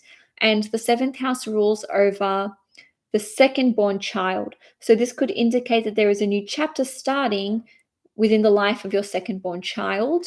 And this could just indicate that there are new clients coming on board, or new sales and deals that you're doing. And because this new moon is sextile Uranus and sextile Jupiter, this has a collaborative energy about it. And also Jupiter is in Taurus. Jupiter is associated with wealth and abundance, and it expands what it touches. And it is in Taurus, which is a sign of money. So I see this as big money. So maybe you're signing a new client and there's a lot of money on the table, or maybe there will be a lot of money that you are spending when it comes to a contractual arrangement. And again, this could be for property matters. So I'm just going to have a sip of my tea and then I'll look at Venus retrograde.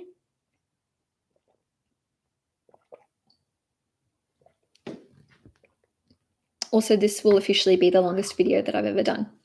So from the 22nd of July through till the 2nd or 3rd of September, depending where you live in the world, Venus will be retrograde in Leo in your 8th house from 28 degrees through till 12 degrees. So first of all, Venus rules over finances, money, valuables, and possessions, as well as our values.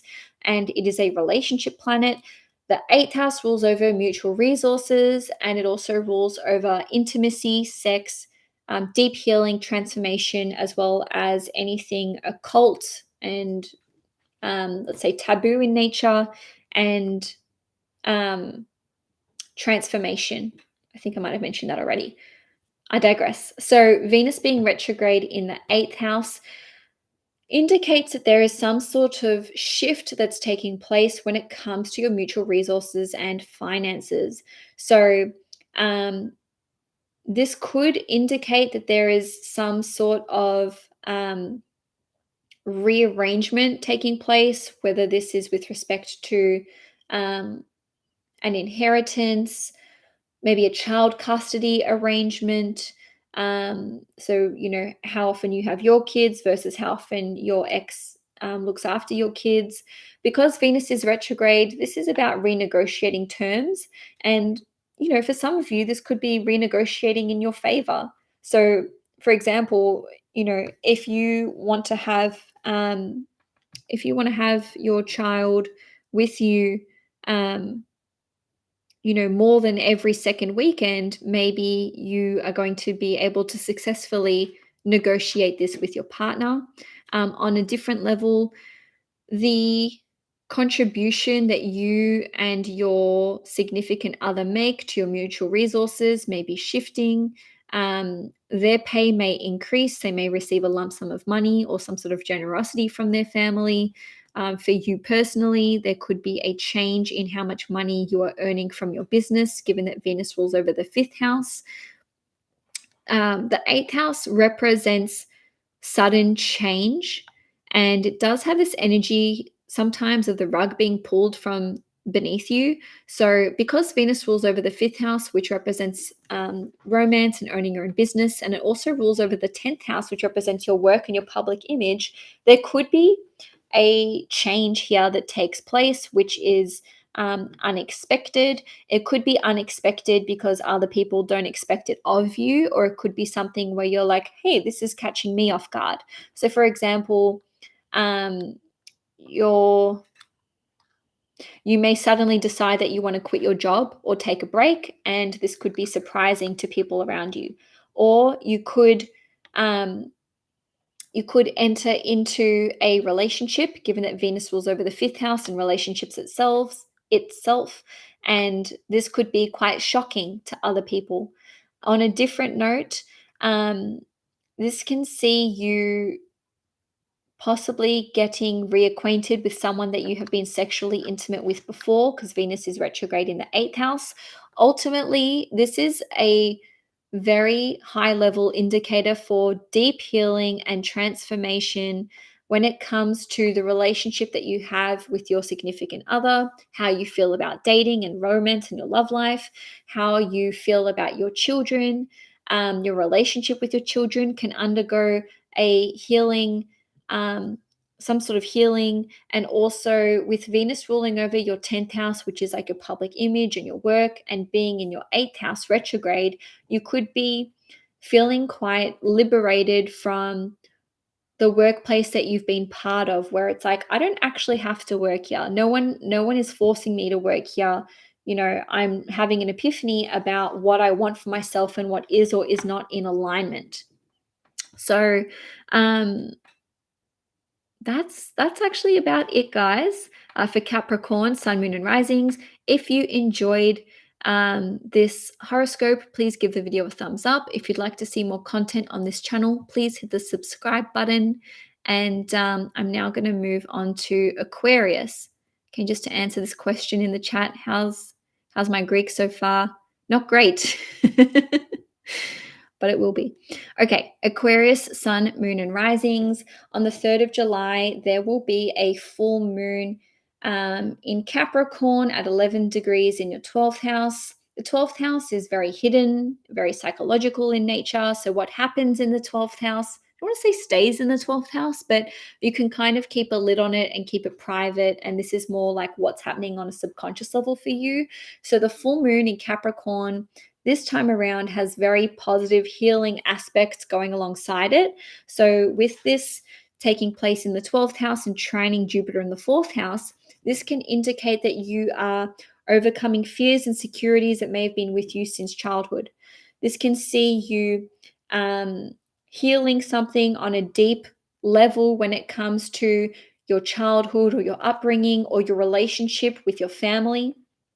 This can see you understanding, but self-sabotaging behavior that you have been exhibiting, which may have been having a negative impact on you and your family, or your sense of security within the home and your living arrangements, and even just your relationship dynamics. On a different note, this can see you concluding some sort of creative project which is associated with music, film, acting, or maybe meditation or yoga. Maybe you're completing some kind of course in yoga or meditation or something creative, especially because the full moon is opposite Mercury, which rules over short courses. And you can ultimately be feeling very creative around this time. And if you do have a creative project that you've pushed the pause button on, the 3rd of July, plus or minus 2 weeks with the full moon in Capricorn, is a great time to revisit that and finish it and really wrap it up. So on the 17th of July, the North Node is going to enter the sign of Aries and the South Node will enter the sign of Libra. North Node will be in your 3rd house.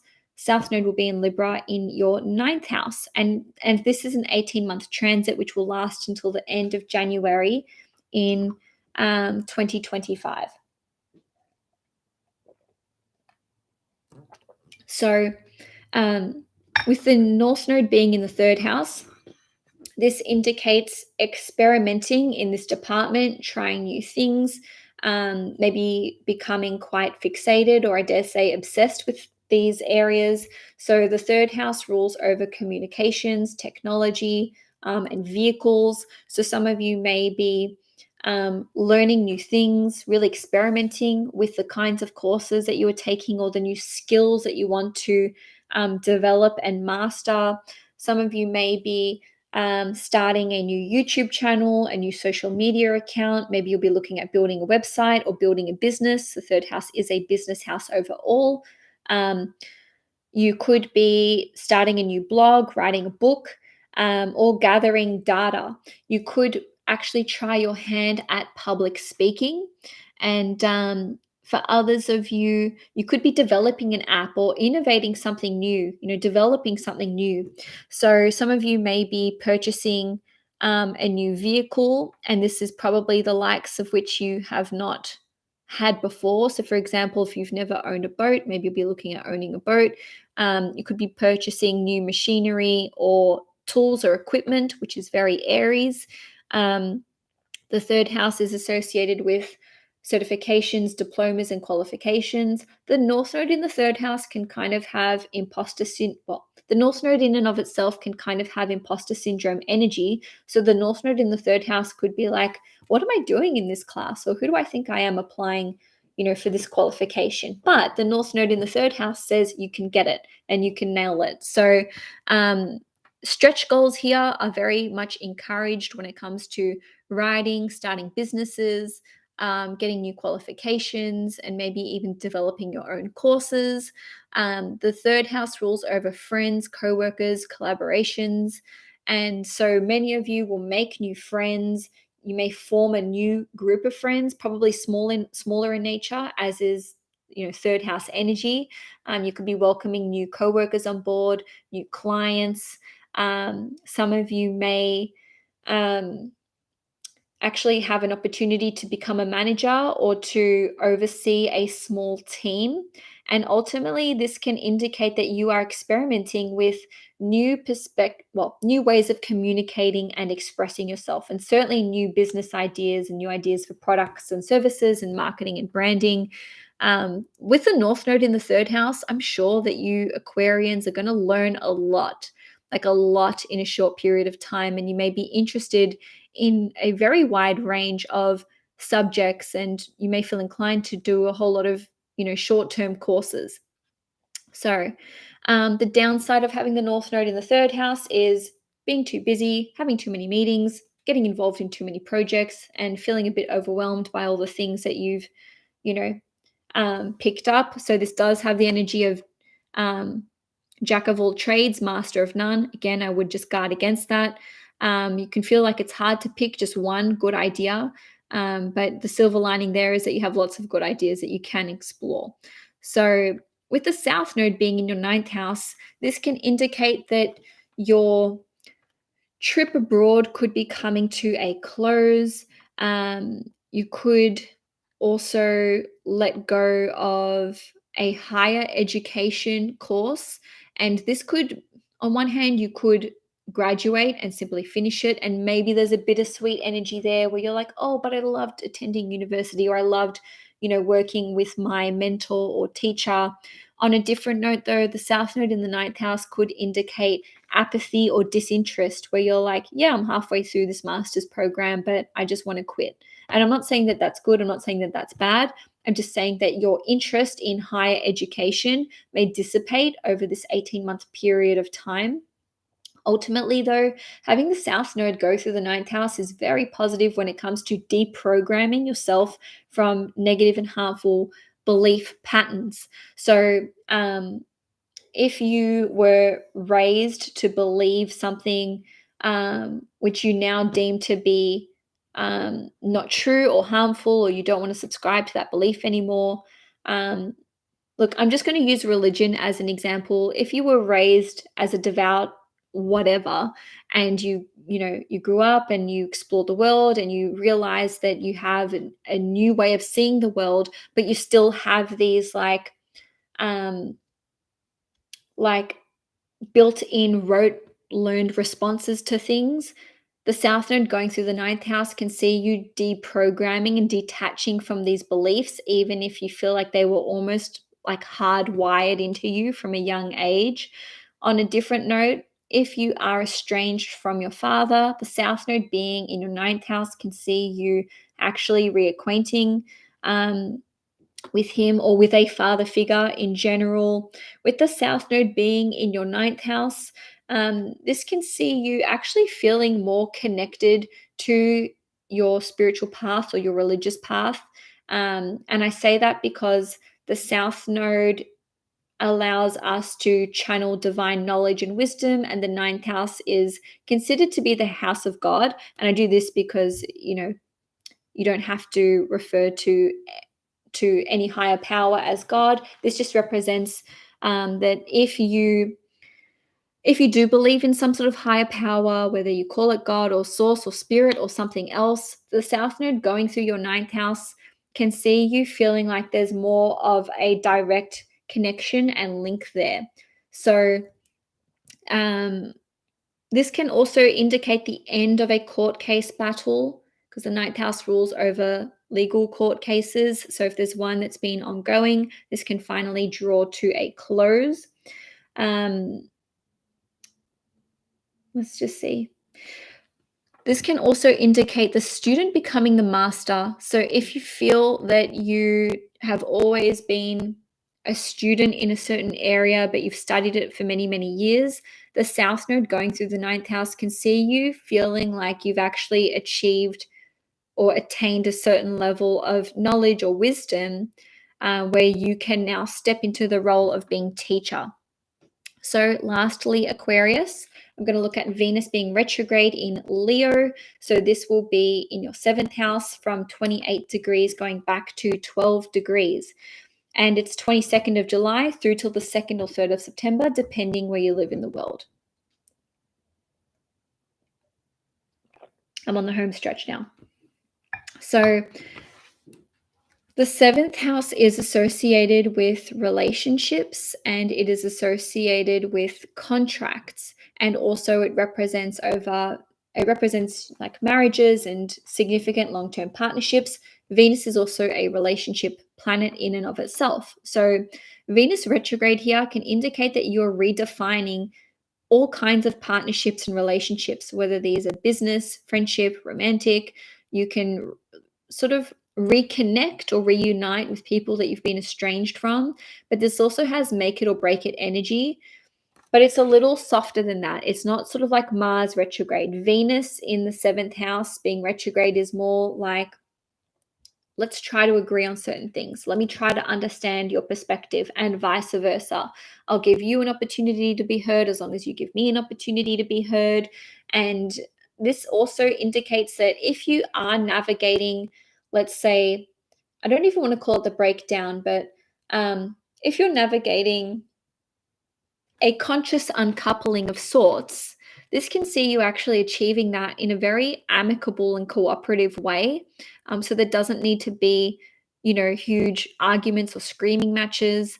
On the flip side of this, if you have not been able to get on the same page with your business partner, with your spouse, or with your significant other, or even with a friend, Venus retrograde here is very helpful for that, where Venus going into your seventh house indicates that the person that you're dealing with is more amenable to your advances, or just hearing what you have to say on a subject. So it could be that they're more willing to hear your point of view, and they're also interested in rebalancing and harmonizing the relationship. So there is really this rebalancing in all kinds of contracts, contractual arrangements, and relationships that's taking place. Old clients can come back to you during this period of time, and you can certainly be renegotiating existing contracts, maybe asking for more money, or maybe redefining the terms of the contract and the nature of the relationship. Some of you may be getting back with an ex during this period of time, or finding a way to truly heal an issue that has been, really bugging you in the relationship. And on a different note, because Venus rules over the fourth house, which represents your family, as well as your parents, especially the mother figure or the primary caregiver, this can see you reconnecting with that individual, or in your life, wherever it is, a child, a mother, etc., and healing that relationship. Or for some of you, you may decide that you actually want to put a permanent end to that relationship. On a different note, child custody arrangements can be renegotiated, as well as the financial contribution, whether that's you to your child's other parent, or vice versa. On a totally different level, this can see you renegotiating with tenants, property contracts in general, so who's living with who and whom pays what. And also you may be looking at changing up the design, the architectural design or plans that you have for a new property, or maybe this is to do with the, it could even just be like one room in the house, or land that you've got that you want to develop. I've really, really taken this one to the nth degree. So Aquarius, that's all I have for you for July 2023. If you enjoyed this horoscope, please give the video a thumbs up. If you want to see more content on this channel, please hit the subscribe button. And I am just going to move on to Pisces in a moment. And then I think I'm going to have a nap.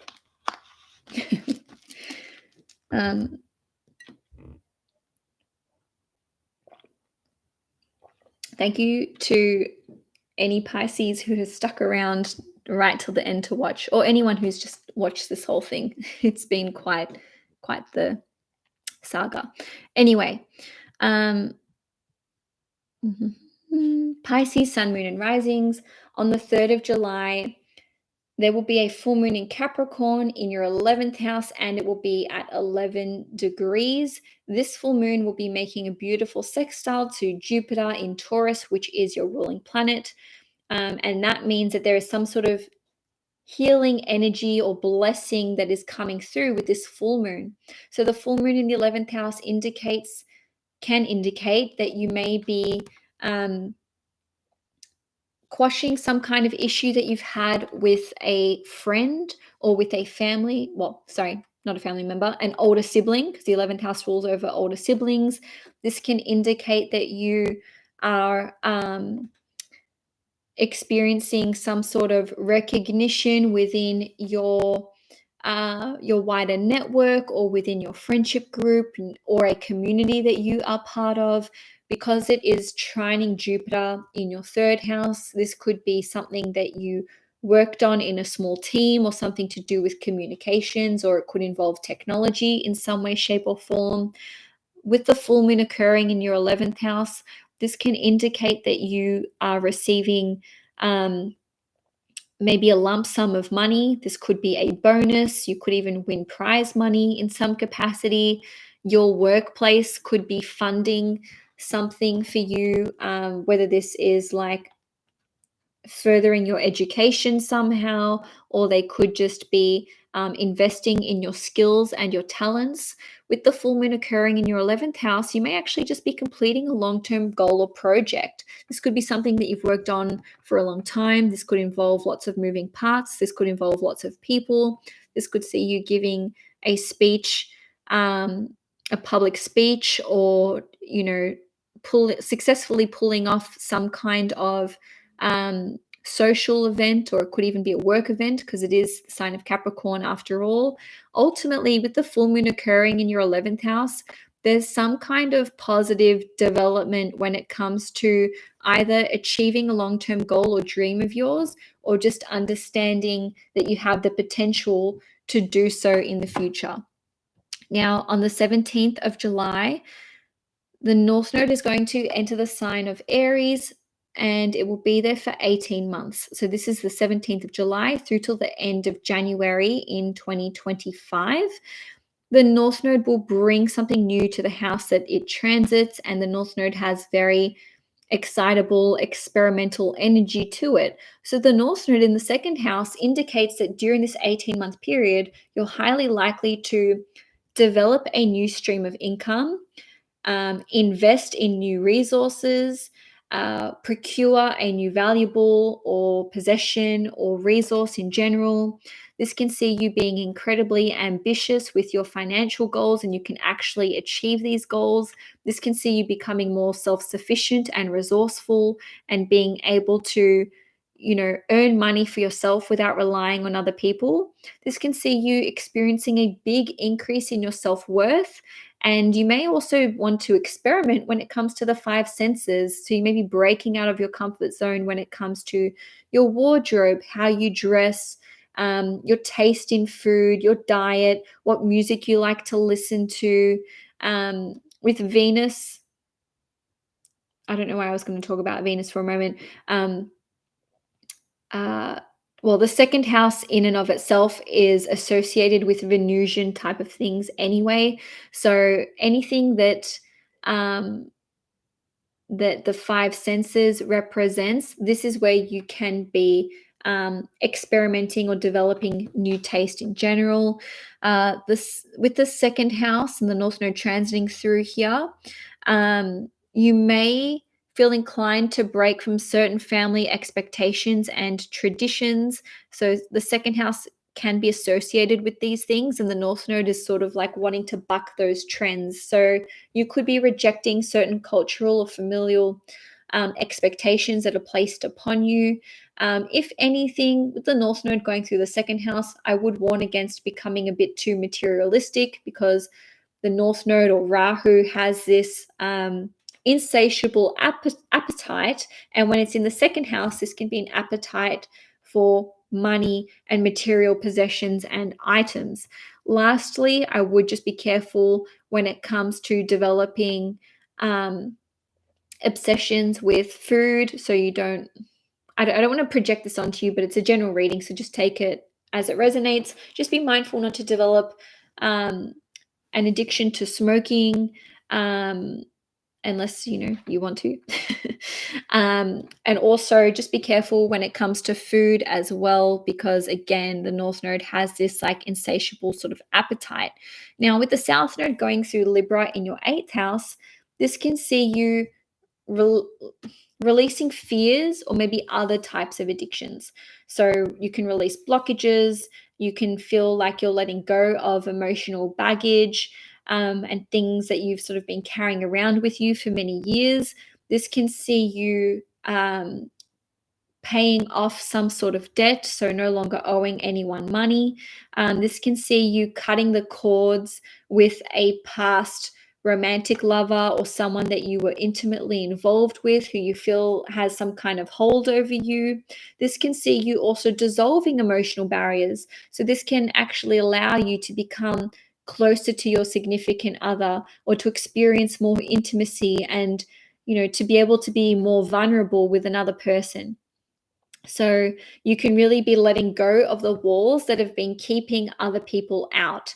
Essentially, the emotional boundaries here are thinning, and this can be a very positive thing if you have felt that keeping people out emotionally has been something that you've either been doing unconsciously, or maybe something that has been impacting you negatively.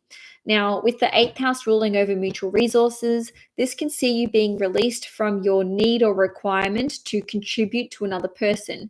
So, for example, maybe you've been paying child support money, but your child turns 18 and this responsibility, like that's no longer your responsibility. Same thing for alimony money, or just paying off a loan in general, which I did mention earlier. The South Node going through the 8th house can see you having a tremendously powerful healing experience, which comes through possibly occult or esoteric means. And if you do have some sort of fear that you want to let go of, the South Node through your 8th house can see you finally finding a way to overcome that. So we're going to have a new moon in Cancer on the 17th or the 18th of July, depending where you live in the world. So this is going to take place in your 5th house at 24 degrees. So new moon, Cancer, 24 degrees in your 5th house on the 17th or the 18th of July. This indicates a new chapter or a new cycle that is taking place with respect to your hobbies and passions, owning your own business, maybe dating, love life, sex, romance, and children, or perhaps sport. So the new moon in your 5th house can indicate that you may be discovering a new hobby or passion, or you may be pursuing one that you already have. You may be starting a new business, or you may be developing a new product or a new service for your business. Because it's a new moon, this is about the beginning stages or phases where it's like planting the seeds or working on something, or perhaps working on a prototype, rather than it being ready. So this is not about launching a new business, it's about the start of it. And the same can be said for hobbies and passions. So maybe you're starting up a new class, especially because the new moon in Cancer is making a sextile to Jupiter in the sign of Taurus. Now, with this new moon occurring in your 5th house, you may be looking at starting a family, and this could also indicate that there is a new chapter starting in the life of one of your children. And I would expect this to be something that's quite positive, because the new moon is making a sextile to Uranus as well as a sextile to Jupiter. Now, the 5th house is, like I said, associated with sports. So you may be joining a sporting team with a sextile to Uranus, or just trying your hand at something new. And the 5th house is associated with creativity, just in all shapes and forms. So you may be looking at starting something new in a creative capacity that brings you a lot of joy and happiness and pleasure. So lastly, for the month and for this nearly 4-hour video, Venus is going to station retrograde in the sign of Leo, and this will be from 28 degrees through till 12 degrees in your 6th house. And ultimately, the 6th house rules over health, your daily habits and routines, as well as work and pets. So, cleaning and duties and responsibilities in general, like admin tasks. So, because the sixth house rules over conflicts of all kinds, anything that is out of balance in your life, any kind of conflictual situation, especially if it involves your relationships with siblings, friends, co-workers, and clients, given that Venus rules the third house and the eighth house, these can be resolved. And just generally speaking, Venus rules over relationships. So if you've been experiencing issues in your romantic relationship with another person, especially with Venus ruling the eighth house, this could be intimacy or sex. This can see you finding a way to work on these issues or work around these matters, and maybe even restore harmony and balance to these relationships. With the sixth house being associated with health, Venus retrograde here can see you experiencing an improvement in your health and the easing off of a health ailment. You can achieve more balance in your life. You may be changing your diet, changing nutrition, especially because Venus rules over food. You can achieve better and high levels of focus and concentration, given that Venus rules over the third house, which rules over these things. And also, this can see you understanding how certain relationships may actually be negatively impacting your health. And you can just have this physical, tangible proof where you're like, when I speak to this person, I always have a headache afterwards. Or when I see this person for coffee, every single time, I experience stomach issues. And maybe it's not the coffee that's doing that. So on a different note, the sixth house rules over routines and habits. So this can see you understanding that you need to change certain habits. You need to kick certain habits that are no longer serving you.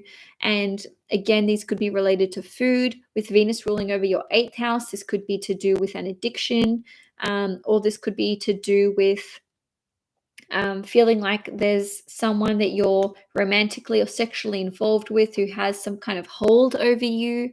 On a different note, this is just simply a time to achieve a better work-life balance and a better relationship with technology, because Venus rules over the third house. So this is you understanding how the technology that you are engaging with, or like what you were reading, what you were listening to, how this is all impacting you, because Venus rules over music, and ultimately Venus rules over our values. And with Venus retrograde in the sixth house, you may find that certain music that you're listening to is having a negative impact on you, or certain things that you're watching online, or just like on TV is not sitting well with you. Now, this can see there being a shift in your duties and responsibilities with work. And with Venus retrograde here, someone may help you. Someone could help you with tasks that you don't like doing. Someone could be helping you to run errands or help you with your workload.